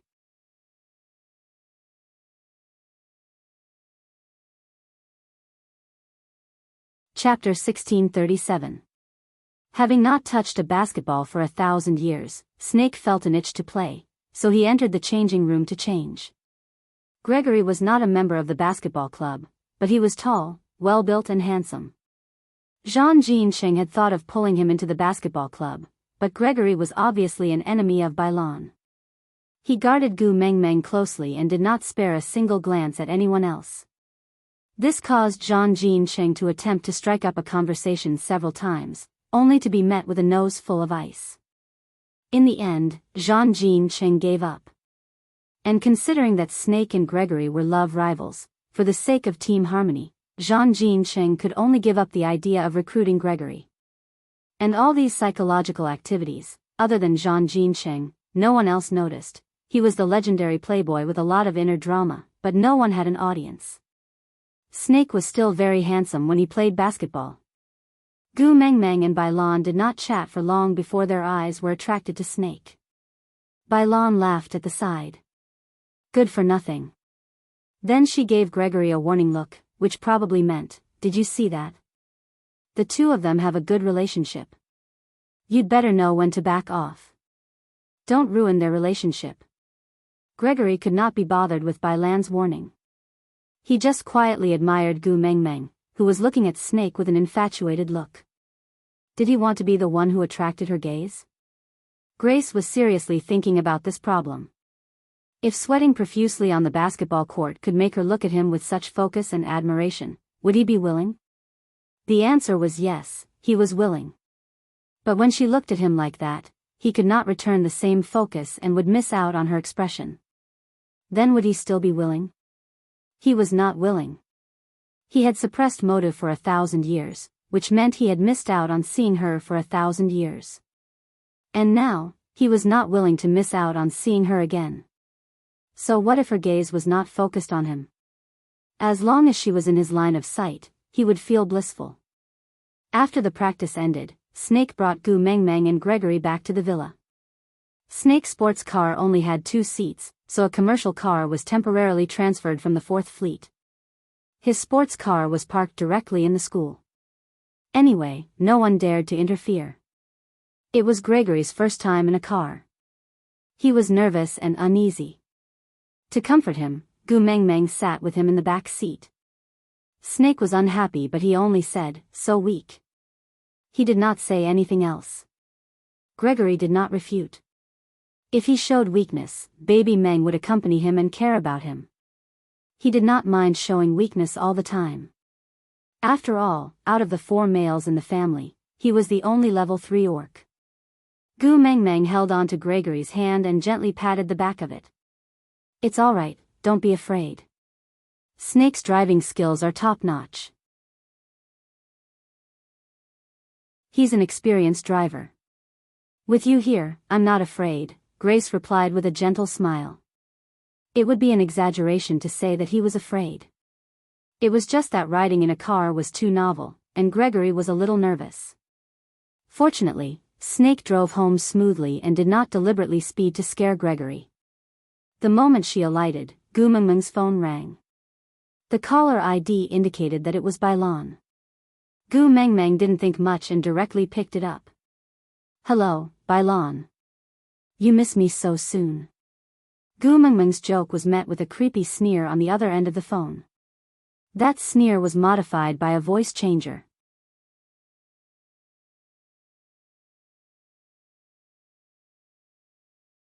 Chapter 1638. If you want to save your good friend, come to the unfinished building in the northern suburbs alone. If you dare to bring one more person, I will push them down to their deaths in front of you. With that, before Gu Mengmeng could reply, the call was cut off. When Gu Mengmeng called back, it was a reminder that the phone was switched off. Gu Mengmeng panicked. She looked at Snake and Gregory, not knowing what to do. "This is kidnapping, we can report it to the police." Snake replied calmly. Gu Mengmeng shook her head and said with a sobbing tone, "Didn't you hear what she said just now? If one more person goes, she will push Bai Lan down." Snake held Gu Mengmeng's shoulders with both hands and said, "Don't panic, Gregory and I will go with you. We will definitely help you save Bai Lan." But she said, "Are the 2 of us humans?" Snake smiled devilishly and asked Gu Mengmeng. Gu Mengmeng choked. She looked at Snake and then at Gregory and shook her head. A snake, a bird, not human, they were not human. "So, we can go." Snake hugged Gu Mengmeng and said, "Don't worry, don't be afraid. We said we won't let you cry again, so we won't let you cry again." Gu Mengmeng was comforted by Snake's hug. She nodded and felt more at ease. Snake placed her back in the car and went straight to the unfinished building in the northern city. The unfinished building in the north city was originally meant to be a villa, but who knew that halfway through the construction, the boss lost all his money in gambling and ran away. The building was left unfinished. Usually, many drug addicts would gather here to have a good time, and those delinquents who thought they were cool and awesome would often gather here to fight or have sex. Anyway, this was the most filthy place in S City. Children from decent families would not come here. And it was naturally Gu Mengmeng's first time stepping into such a place. It was just evening and it was not the time for those people to move around. The walls of this dilapidated villa were filled with non-mainstream graffiti such as skulls. Burnt petrol barrels, cigarette butts and condoms were the main rubbish here. Snake parked the car outside the unfinished building. He did not let Gu Mengmeng enter directly, but gave Gregory a look. Gregory understood and shrugged his shoulders, transforming into a bird and flying into the night sky against the sunset glow. At a sufficient height, nothing in the unfinished building could escape Gregory's eyes. He circled around once and locked onto a location.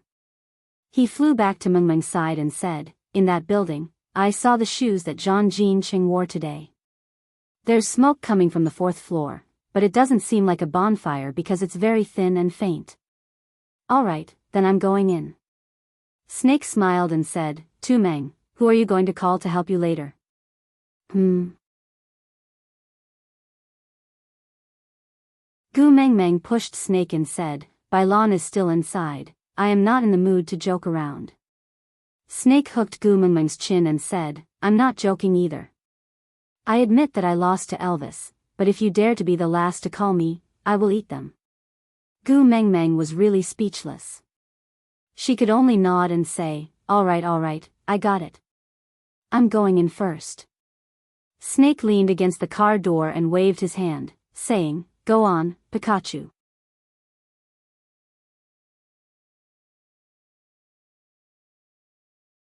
Chapter 1639. According to the coordinates given by Gregory, Gu Mengmeng accurately found where Bailan and the rest were.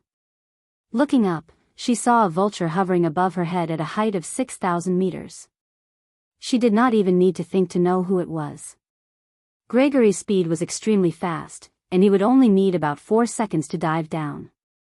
That meant that if she was pushed down from the 4th floor, Gregory would be able to catch her before she hit the ground from a height of 6,000 meters.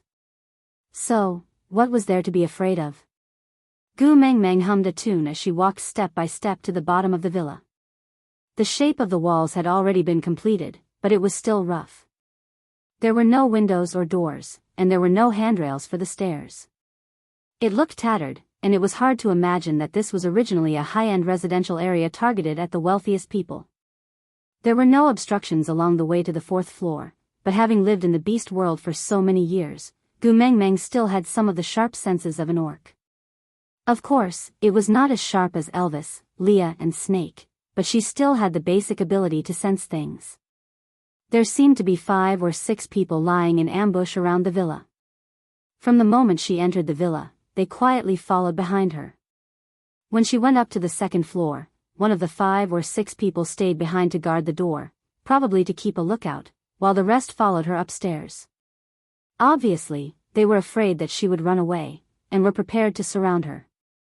TSK, they really had no sense of danger, unable to differentiate who was the hunter and who was the prey. Gu Mengmeng pretended that she did not notice them, and continued humming a tune as she walked up the stairs. The people lying in ambush also felt that Gu Mengmeng's state was not right at first, but after a closer look, she really came alone.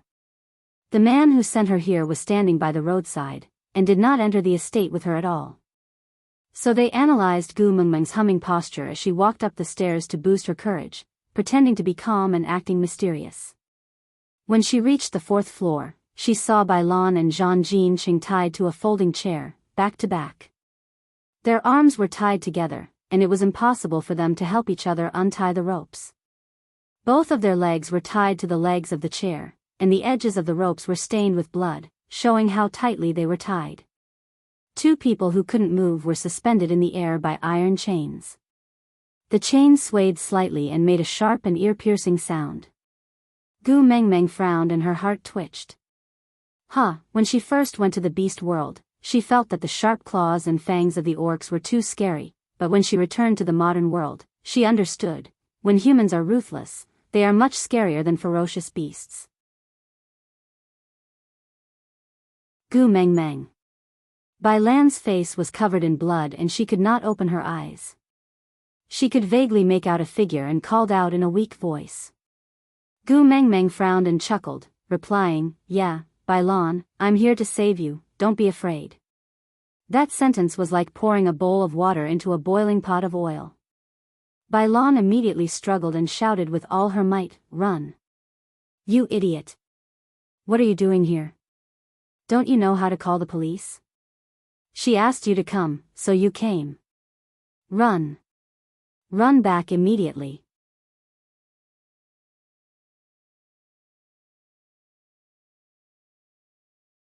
Chapter 1640. Ah! A low growl was heard. It was a man's voice. Jean Cheng. Bailon panicked and shouted anxiously. "I'm fine, Bailon, don't worry. I'm fine." Jean Cheng's voice was extremely weak. When they kidnapped Bailon, he had fought with them with all his might. Although he was a member of the basketball team and had a better physique than them, a fierce tiger could not fight against a pack of wolves. How could 2 fists fight against 4 hands? Moreover, there were more than 10 of them and they were all armed. By the time he defeated 3 or 4 of them, he was already riddled with injuries. In the end, all he could do was protect Bailon with all his might and try his best not to let her get hurt. Just now, he had used up the last of his energy to turn their bodies to the back of Bailon, while his calf was hit hard by that woman. The bones in his calf were probably broken. Basketball, he might not be able to play in the future. But the moment the pain spread throughout his entire body, the first thought that came to his mind was, luckily she was not the one in pain. "Ha, you're really a Casanova." The woman laughed sarcastically. Jean Cheng spat out the blood in his mouth and said, "Maybe I stayed with Snake for too long and didn't learn basketball skills. I learned some infatuation. I'm not a Casanova, but as long as I, Jean Cheng, am still breathing, I will not let you hurt a single hair on Bailon." The woman paused when she heard Snake's name. Then, she gritted her teeth and turned to look at Gu Mengmeng. Her gaze was colder than a poisonous scorpion's. "The person in Snake's heart, since he dotes on you so much, why did he let you come here alone?" "Ha, I think you're just a so-so." As the woman spoke, she walked towards Gu Mengmeng. She dragged the wooden stick on the ground and made a slight scraping sound. Gu Mengmeng did not waste her 5 years in the beast world. Her background might not be as good as the orcs, but against the modern people, even a boxing champion might not have much chance of winning against her. After all, her sparring partners in the beast world were all ferocious beasts who were kings of the mountains. However, before they started fighting, Gu Mengmeng felt that there was a need to clarify some questions, so she retracted her gaze from Bailon and looked at the woman approaching her. She asked calmly, "But, who are you?" The woman paused and stared at Gu Mengmeng in disbelief. She realized that Gu Mengmeng had a blank and calm look on her face and it was obvious that she really did not know her. Ha! Ha ha ha! Who am I?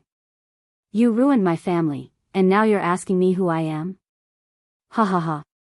What could be more cruel than someone who was so jealous that they almost became a demon, but the other party didn't even remember who you were? Me? Gu Mengmeng pointed at her own nose, feeling wronged. She had just transmigrated back this morning and had been attending classes in the morning. In the afternoon, she went to the club with Snakel. She had just returned home when she was called here before even entering the house. She did not mind destroying the family of this woman who had hurt Bailon, but she needed time to work on the case. Gu Meng. Go and die, you should go and die. As the woman said that, she suddenly pounced towards Gu Mengmeng and smashed the wooden stick in her hand down. Gu Mengmeng tilted her body and easily dodged the woman's attack. Having seen so many fights between Elvis and Snakel, this woman's movements were as slow as a snail's. Gu Mengmeng kicked the woman's ankle with one foot and grabbed her wrist with the other. She twisted it hard and the wooden stick in the woman's hand fell to the ground. Aside from the topic, clap for student Xiaozhan. Bravery does not mean that you are invincible. It means that even though you are clearly afraid, you still stood in front of me to protect me.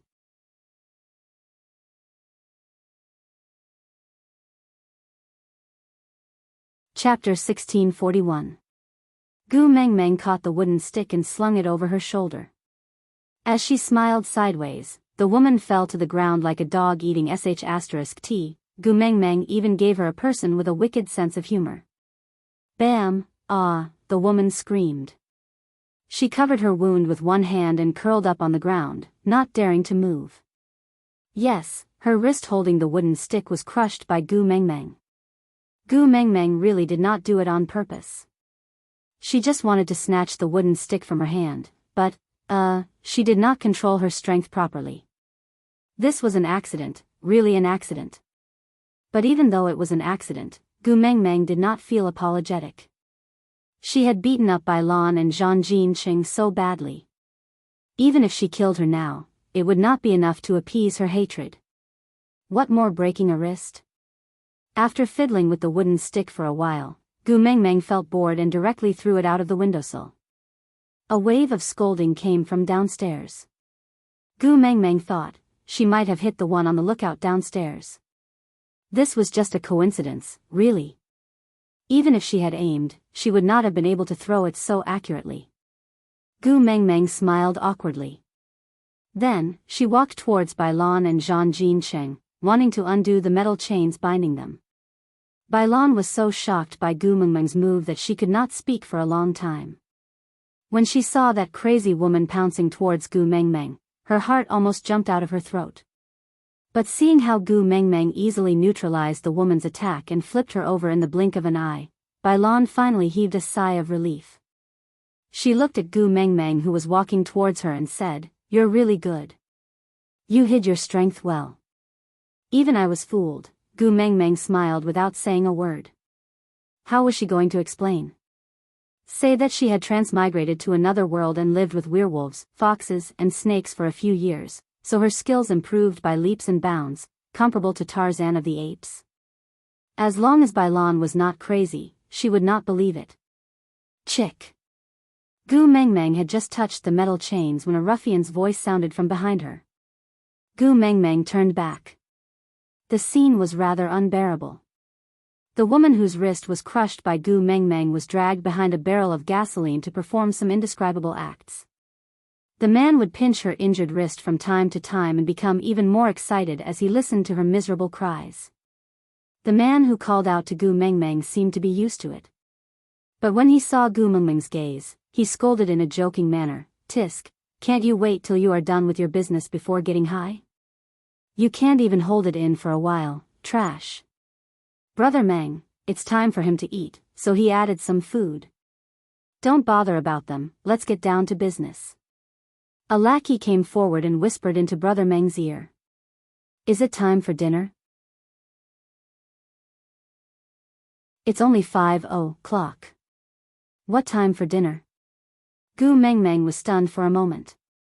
Then, she saw the strange expression on the man's face and understood, he was a drug addict. Brother Meng seemed to have expected this to happen. He ignored the lackeys and directly said to Gu Mengmeng, "Girl, we just want money, not lives. We have no intention of meddling in the grievances between you and that slut. We just want to make friends with you and borrow some money to spend." Ah, an old line of blackmail.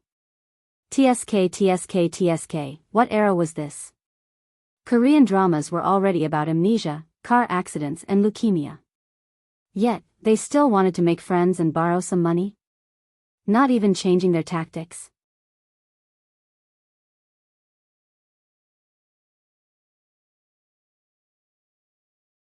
Chapter 1642. Once Gu Mengmeng said that, Brother Meng started laughing. His laugh was rather wretched, as if he was laughing at Gu Mengmeng's innocence and ignorance. "What can I do? I, your brother, still want to be friends with you." As Brother Meng said, he walked towards Gu Mengmeng. His face was clearly shriveled up, obviously influenced by the person beside him who was having a meal and had some lewd thoughts. Whether she could defeat this Brother Meng was one thing, but to fight against him was another. Gu Mengmeng was especially aware of how sensitive the noses of the few people in her family were. If she was stained with the scent of another man, they could destroy the earth, so Gu Mengmeng smiled awkwardly and said, "I really can't stop you if you want to die." With that, Gu Mengmeng punched her own collarbone hard, then grabbed her chest and twisted her ear. Brother Meng looked at Gu Mengmeng and thought that she was crazy, so he was stunned for a moment. But before he could react, a white light suddenly flashed beside Gu Mengmeng and 3 ferocious beasts appeared. A huge black wolf opened its mouth wide and bared its fangs at them. Its green eyes were filled with bloodlust and cruelty. A snake as thick as a train's skin crushed the ground of the villa and broke through the roof. Its huge body circled around the villa and all of them were trapped by the snake's body. Snake scales glowed faintly in green light all around them and the sound of friction made one's hair stand on end. The few men were so scared that they fell to the ground. The more timid ones peed their pants on the spot. And that innocent little person was nestled in the tail of a white and fluffy fox. She looked like a soul-seducing Dodgy, smiling like a flower as she watched Baigan's heart being gouged out. See, I told you. My man doesn't like me to be friends with other men. You just had to throw yourself at him. It won't be easy even if one wants to spare your life. Gu Mengmeng stood up from Li's arms and patted his back. Help me put them down first, then use the fox seductive fragrance to make them forget what they saw today. Leah nodded. Then, he waved his large tail and transformed into a human in front of everyone, leaving only one hand that looked like a fox's claw. With a wave, the metal chains were cut apart like tofu skin that could not withstand a single blow. Leah quickly untied the ropes on Bailan and Zhang Jincheng, then followed Gu Mengmeng's instructions and used the fox seductive fragrance to hypnotize them. Seeing that Leah had transformed into a human, Brother Meng was the first to react. He ran backwards in fear. Mother! Monster! Gu Mengmeng turned back and looked at the person who was still swaggering around. She chuckled and said, Demon? You knew they were monsters, yet you still shouted? If you shout so loudly, do you think you can run away? Brother Meng was as cowardly as a dog. He knelt down in front of Gu Mengmeng and kowtowed. Great aunt, my dear great aunt. Spare me, we just wanted to get some money to spend. The idea was all that slut mo funds. She wanted to kidnap your friends to force you out. Then, all the injuries on my friends were caused by her alone? Gu Mengmeng looked down at him and asked coldly.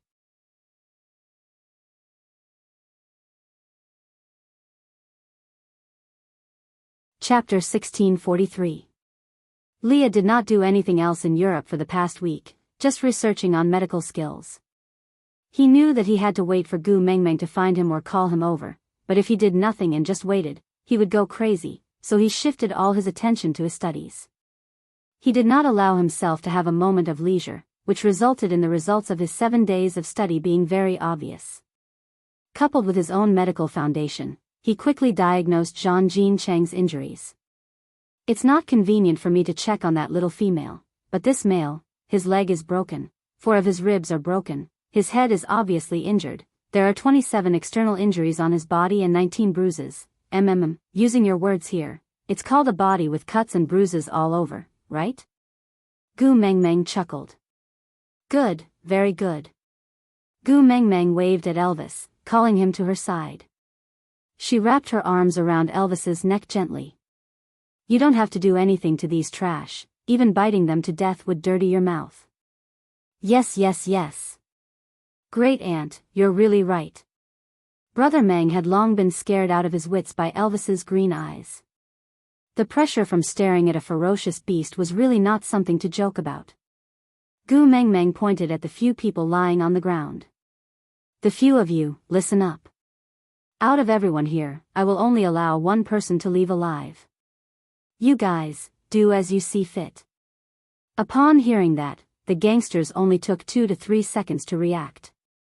They then immediately picked up their weapons and attacked the people around them. This was human. In front of a strong enemy, they would never unite as one. They did not even dare to attack Elvis, Snake and the rest. They immediately brandished their weapons and attacked their equally weak companions. Gu Mengmeng laughed coldly. She had respect for human lives, but, survival of the fittest, the winner gets to eat alone. She was no longer the Gu Mengmeng who had just arrived in the beast world, who would value life regardless of right or wrong. If people don't offend me, I won't offend them. If people offend me, I'll eliminate them completely.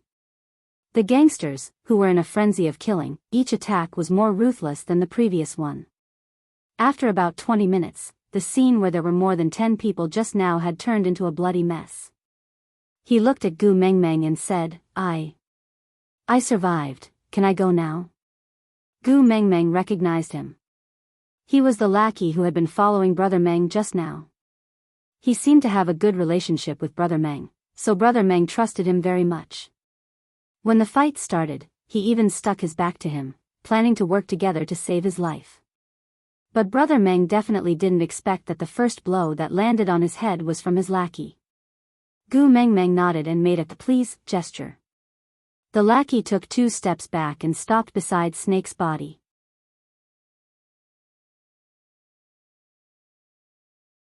He turned around and looked at Gu Mengmeng with a face full of blood. Gu Mengmeng smiled. Snake. Snake transformed into a human lazily and walked to Gu Mengmeng's side. He wiped her little face and said, That's it? You've called out the 3 beast kings, but you won't let us take action? Gu Mengmeng smiled and said, They are too dirty, I can't bear to dirty your hands. Elvis also transformed into a human and carried her up from the ground. I felt the pain from the mark and thought something had happened to you.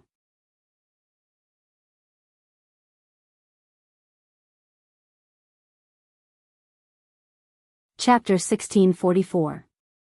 Yes, summon. A special ability possessed by the partner of a beast king. When the female felt extreme fear, or when the mating mark was attacked, no matter where the partner of a beast king was, he would be summoned to the female side by the mating mark. And this buff was activated when Gu Mengmeng stepped down as the messenger of the beast deity. Every messenger of the beast deity could leave behind a buff for the beast world when she stepped down to become a beast deity, and the one Wang Xiaoxin left behind back then allowed the males of a beast king level to enter the dreamland. It went without saying who she was waiting for. And Gu Mengmeng's buff was Li's idea. Because Wang Xiaoxin's departure took away all the additional abilities from Gu Mengmeng. She was a weak little female and needed protection, and the 3 of them were too afraid of any accidents happening to Gu Mengmeng. So Li's suggestion was unanimously approved by the males in the family, and Gu Mengmeng herself did not have any special thoughts, so she went along with them. But she did not expect that the ultimate move that she did not use in the beast world would be used on a few hooligans. But it did not matter, after all, she could save on 2 plane tickets. Elvis was appeased by Gu Mengmeng's I miss you. He kissed Gu Mengmeng's little face, then pointed at the fainted group and asked, How do we deal with them? They look like they are still breathing, do we need to bite them to death? Gu Mengmeng shook her head and said, No need, just call the police. Elvis nodded and did not say a word, just accompanying Gu Mengmeng to sit at the side. At this moment, Gregory flew in from the window with a huge box in his hands. Gu Mengmeng looked at Gregory, confused. Gregory handed the box to Snake, who opened it to reveal that it was filled to the brim with US dollars. Gu Mengmeng was flabbergasted. Snake threw the box to the side, then stroked Gu Mengmeng's hair and said, Since you don't wish to dirty our hands, then we can only let them receive the legal punishment of the human world. After all, those who offended my 2 Meng cannot be let off easily no matter what. So, Snake gently pinched Gu Mengmeng's little face and said, They kidnapped Bai Lan and Zhang Jincheng. The police can verify the process by investigating the surveillance cameras along the way. Then, he would call you and threaten you to come alone. This is also very simple. Just check the call records. I called you here to extort money from you. After all, you are the CEO of Monsur Group and the future daughter-in-law of the royal family of F country. You are very valuable. That's why I'm here to deliver the money. It's a pity that they couldn't divide the spoils evenly and had internal strife. Gu Mengmeng laughed softly. This box of money is the evidence. Snakel smiled and nodded. My father made it very clear before he left. Whoever dares to bully you will be challenging the dignity of the F country's royal family and destroying the diplomatic relations between the 2 countries. Gu Mengmeng said, What if they tell others that they saw you guys transform? Snake's eyes flashed and he laughed. if this gets out, people will only think that they overdosed on drugs and hallucinated, right? Tell me, if you were a police officer, would you believe the crazy words of a kidnapper and drug addict?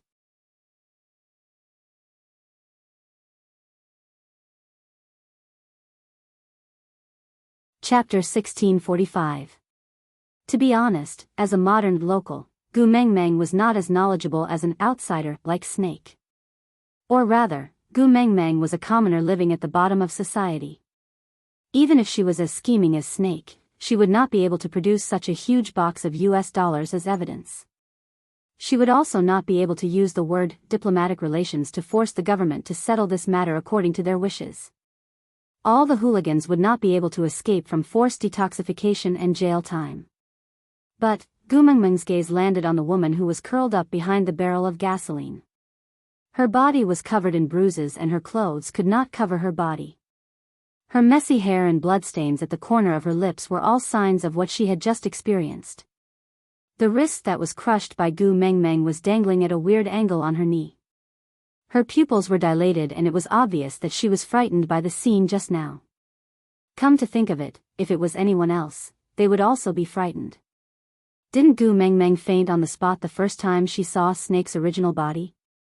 As for this woman, she had seen the main bodies of all three orcs at once without any warning.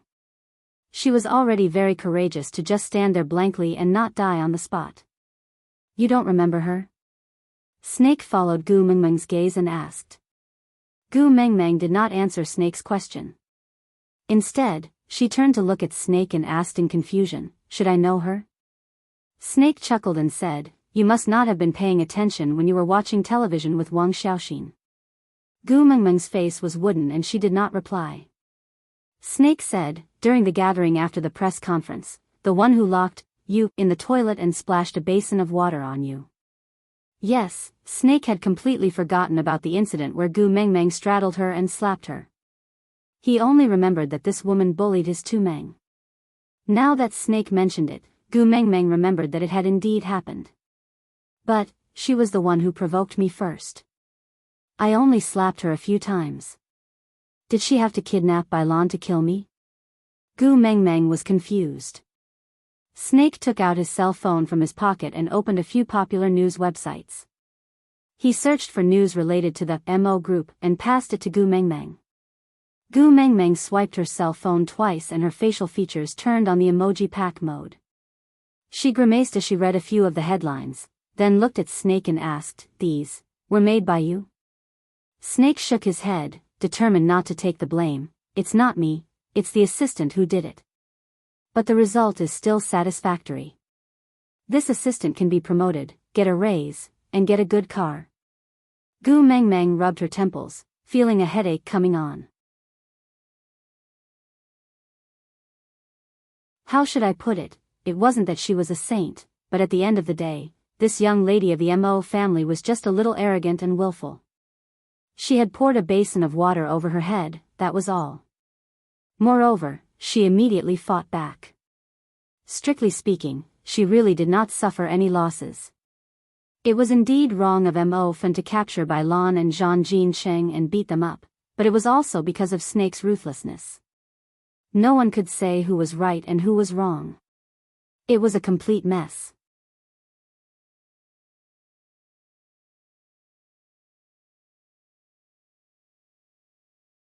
Chapter 1646. You want me to repay evil with good? But Tu Meng, repay evil with good, how can I repay good? Snake's face was cold. He was not willing to let off anyone who dared to provoke Gu Mengmeng. He could not even bear to touch a finger on the person he cherished dearly, so how could she be bullied by others? Yes, the one in the toilet was not the real Gu Mengmeng, but an illusory image. But the illusory image was also Snake's illusory image. She was the treasure he cherished dearly and anyone who dared to touch her would die. Elvis was also in the illusion when Gu Mengmeng was drenched in water. He had accompanied Gu Mengmeng to the end, so he knew what had happened. When Snake reminded Gu Mengmeng who that woman was, Elvis's face darkened. The two males who had been fighting for the position of the first partner for so many years actually reached a high level of tacit understanding and unity on this matter. I feel that Snake is right, Xiao Meng. Being kind to your enemy is being cruel to yourself. If you don't remove the roots, the weeds will grow again. Gu Mengmeng suddenly felt very helpless. The cause of this incident was just Immerse being cheap. She clearly had a fiancé but still had her sights set on Snake, so she drenched Gu Mengmeng with water. This kind of method used by junior high school students to ostracize their female classmates could not even be considered as childish, let alone bullying. Even if they really bullied Gu Mengmeng, the Mo family had already paid a sufficient price. If they continued to force her, the news tomorrow would probably be old Master Mo jumping off a building. Gu Mengmeng cast her gaze at Leah. Leah smiled knowingly and waved his large tail. Did you all not understand Gu Mengmeng's meaning? Elvis and Snake glanced sideways at Leah. They had no choice even if they did not want to admit it. Among the 4 males in the family, Leah was the one who was the best at understanding Gu Mengmeng's thoughts.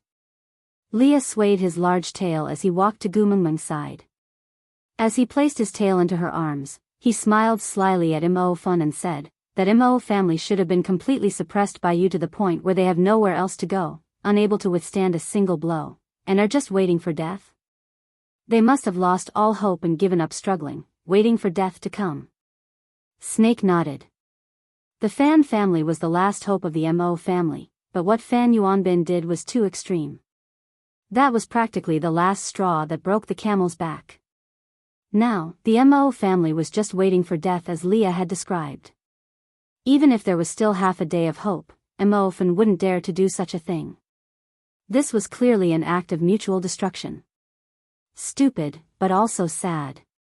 Leah shrugged his shoulders, as if he had thought of something interesting. He continued, they want to die, so you let them die? Could it be that after following Meng Meng as a beast god for a few years, you've really become a god who loves the world and is compassionate? Snake paused for a moment and suddenly smiled.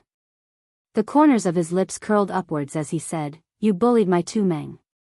Do you want to die? How can it be that cheap? Elvis did not understand and just frowned at the 2 sinister people in front of him. After a moment of silence, he said, you 2 are in charge of coming up with ideas, I am only in charge of executing. Snake looked at Elvis and said, you don't have to do anything, that little assistant of mine is quite capable.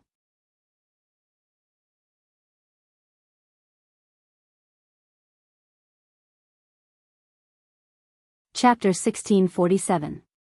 When the police arrived, they saw the floor littered with hooligans on their last breaths, Mo who was in a state of rags, Gu Mengmeng who was safe and sound in Snake's arms, and the bodyguard Gregory who was sent by the F Kingdom's prince to protect the future princess, who had been exposed in various media reports in the early morning. Bailan and Zhang Jincheng were escorted by Elvis and Leah to the hospital, where there were people arranged by Snake to receive them. Actually, it was not a big problem even without Elvis and Leah, but they were summoned by Gu Mengmeng using the mating mark and did not have any records of entering the country. It would be troublesome if they appeared suddenly, so they accompanied Bailan and Zhang Jincheng to the hospital. Gu Mengmeng followed the script that Snake had arranged and explained it to the police. The police were all scared out of their wits. However, Gu Mengmeng changed Mo's part slightly. From the kidnapper to the helper. She said that Mo was bullied by the hooligans because he wanted to protect her, and if not for Mo, she would have been the one being bullied. So in the end, Mo was not brought away by the police, but was sent back to the Mo family by Snake's men. And the only lackey who left the unfinished building, alive, became the wanted target of the police, and was identified as the mastermind of this kidnapping. He was the scapegoat, but he could not shake off this blame. Because he had indeed participated in the kidnapping, and it was not the first time he had killed someone, so it was not wrong for him to be wanted.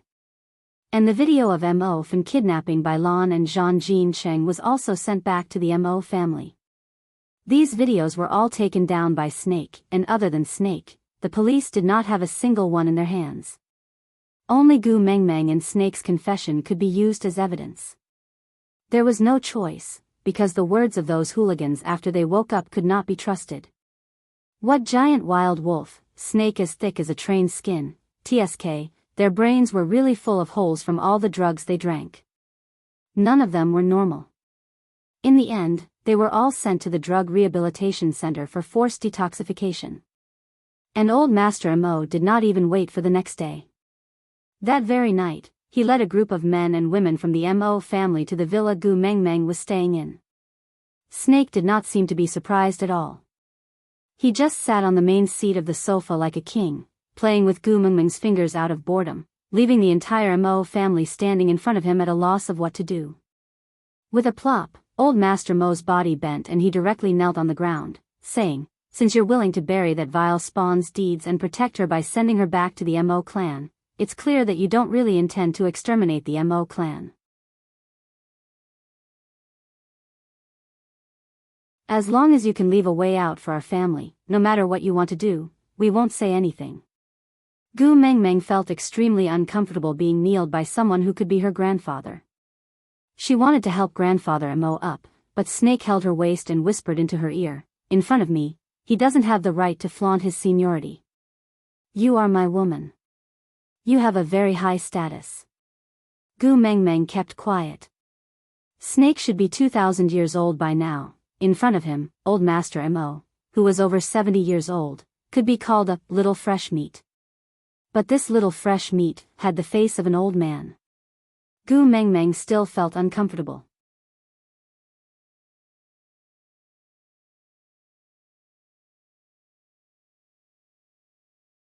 Chapter 1648. The Mo family? The Mo family was now in a terrible mess, riddled with holes. Snakel said he wanted something that others might not even want even if they offered it to others. Was it clear that he was willing to let the Mo family off? Elder Mo was stunned for a moment before he hurriedly got his family members to help him up from the ground. Only when Elder Mo stood up did the rest of the Mo family dare to stand up as well. Elder Mo sat on the sofa. His 70 years of life had given him a wealth of experience. Even though he could not see through the thoughts of this man in front of him, he could tell that he doted on and accommodated that young girl. So the Mo family could be revived and receive this amnesty was probably because that young girl was magnanimous and was willing to let the Mo family off this once. Without saying anything else, Elder Mo smiled at Gu Mengmeng and nodded. It was a small action, but it was obvious how much gratitude he was showing. Snakel did not like other men to size up Gu Mengmeng, even if they were like a withered old cucumber. She was only 70 years old and this kind of fresh meat was very dangerous. He had to guard her with all his might. Who knew what was wrong with Gu Mengmeng that she would suddenly like ugly and wrinkled men? Frowning, Snakel glared at Elder Mo and said, "Since you have sat down, does that mean you agree to my purchase of the Mo family?" "Agree, of course I agree." Elder Mo did not dare to object. "Then is there anything else?" Snakel was obviously asking them to leave. Elder Mo was taken aback. This verbal agreement was enough? Would Snakel suddenly change his mind tomorrow and not want the Mo family anymore? This young man, he always did whatever he wanted. What kind of person was Snakel? Elder Mo's thoughts were as clear to him as the monk's scar on his head. As long as one was not blind, he would be able to see it clearly. "My assistant will bring a team of lawyers to the Mo family tomorrow to negotiate," Snakel said calmly. Elder Mo then relaxed and smiled apologetically. "Since that's the case, we shall not disturb you any further. Goodbye, goodbye." Snakel gestured for them to leave but did not even have the intention to stand up. After the Mo family left the villa, Snake didn't let go of Gu Mengmeng and just carried her upstairs. As he went upstairs, he sent a message to his assistant. 2 sentences. Take over the Mo group tomorrow morning, and, first floor of the villa, new sofa set. Yes, how could he let his two Mengs sit on a sofa that another man had sat on? Gu Mengmeng's room was in the master bedroom on the 2nd floor. Snake had predicted from the start that Gu Mengmeng would not agree to stay in his room when she moved in, so he just emptied the master bedroom and stayed in the 2nd bedroom. However, anyway, he would not stay for long. After all, he had planned to stay in Gu Mengmeng's room from the start. Now that they had become partners, it was even more justifiable for him to avoid it. He naturally carried Gu Mengmeng back to the main nest. His eyebrows twitched. Initially, when he designed such a spacious master bedroom, it was not to accommodate so many people. Leah laid sideways on the side of the king-size bed. He swayed his tail seductively and smiled at Gu Mengmeng with a beauty that could cause the downfall of nations and people. He opened his mouth and said, "Mengmeng, this bed has your scent, it smells so good." Gu Mengmeng blushed strangely. It was just a normal sentence. Why did Leah make it sound so ambiguous? Aside from the topic.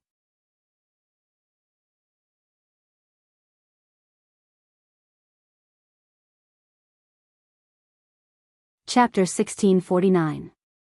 Mengmeng, you have given me the cold shoulder for a week, aren't you going to comfort me? Leah used his elbow to support his head and reached out a finger to beckon at Gu Mengmeng. That coquettish and charming look was like the reincarnation of Daji, destined to captivate the masses with his bewitching looks. After seeing that face for so many years, Gu Mengmeng was still not immune to it. Wiping away her saliva, Gu Mengmeng pounced at him and hugged him. She rubbed her face against Li's chest and said, "How is it a week? Didn't we transmigrate together in the morning?" Leah pinched Gu Mengmeng's face and said, "Snake made some minor adjustments to our transmigration points. Although we transmigrated together, we arrived here a week earlier than you guys." Gu Mengmeng turned back to look at Snake and wanted to ask why. But before she could open her mouth, Snake replied, "They need time to adapt to the life here, so as to avoid causing you any trouble." Gu Mengmeng did not understand. Li's chin rested lightly on Gu Mengmeng's furry little head. He wrapped his large arms around Gu Mengmeng's waist and wrapped his fluffy and white large tail around Gu Mengmeng's waist for her to hug. When Gu Mengmeng was in his arms, Li's voice was always lazy and a little hoarse and casual. He said, "Snake was a normal person in the past, but now, he, Elvis and Gregory are complete bodies that transmigrated from the beast world. The most basic thing is, the four of us cannot enter the hospital.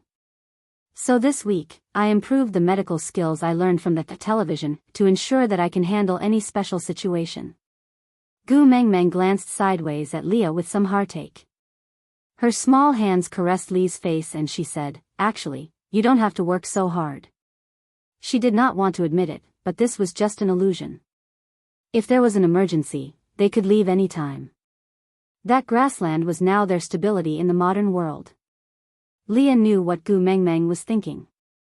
He caressed the back of Gu Mengmeng's head with his fingertips and kissed the top of her head. He said, "If this place can make your life more comfortable, there's nothing wrong with us staying here. As long as you are here, to me, anywhere is home." "Thank you." Gu Mengmeng was extremely touched. She rubbed her little face against Li's chest and whimpered like a kitten. Silly girl. Even Leah himself did not realize how much love and indulgence was contained in those two words. At that time, he thought that his heart would never beat again. He thought that there was only scheming, hatred, and revenge left in his life. It was this little thing who stumbled into his trap and turned his world upside down. It was also because of this that the sunlight shone into the dark corner where he was curled up, and that cold heart gradually resumed beating. Only he, who had crawled out of the darkness, knew how much he longed for warmth and light. Especially after losing her, he would never forget the feeling of falling from the warm sun into an ice cave. At that time, every tear she shed and every heartless word she said was a warning to him for the rest of his life. He would never let her suffer again. That was his promise to himself. Elvis scooped Gu Mengmeng out from Li's arms and chuckled. "I am the first partner. With me around, when was it your turn to hug Xiao Meng?" Aside from the topic.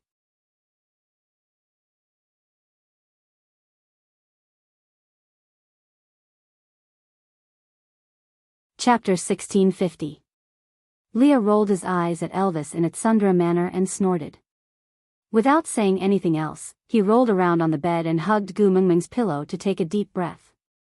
Then, he looked at Gu Mengmeng with a dubious smile.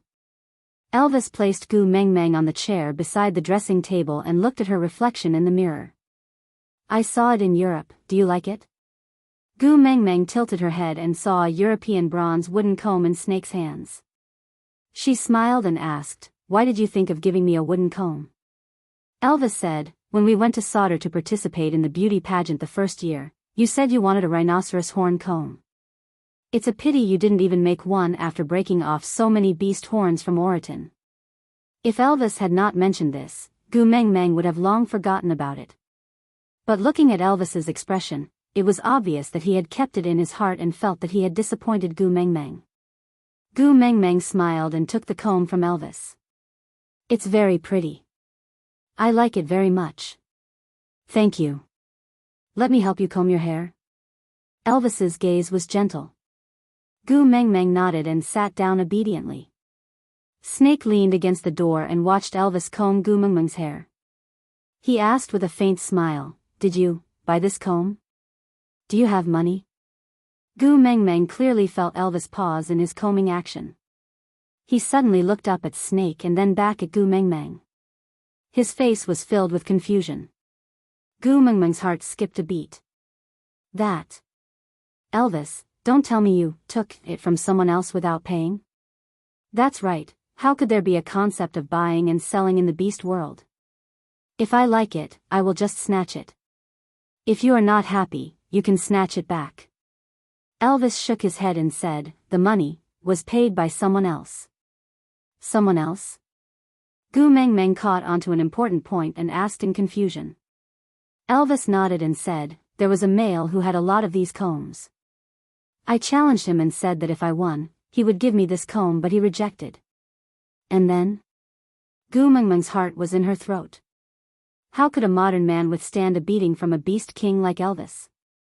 It would be troublesome if someone died because of a comb.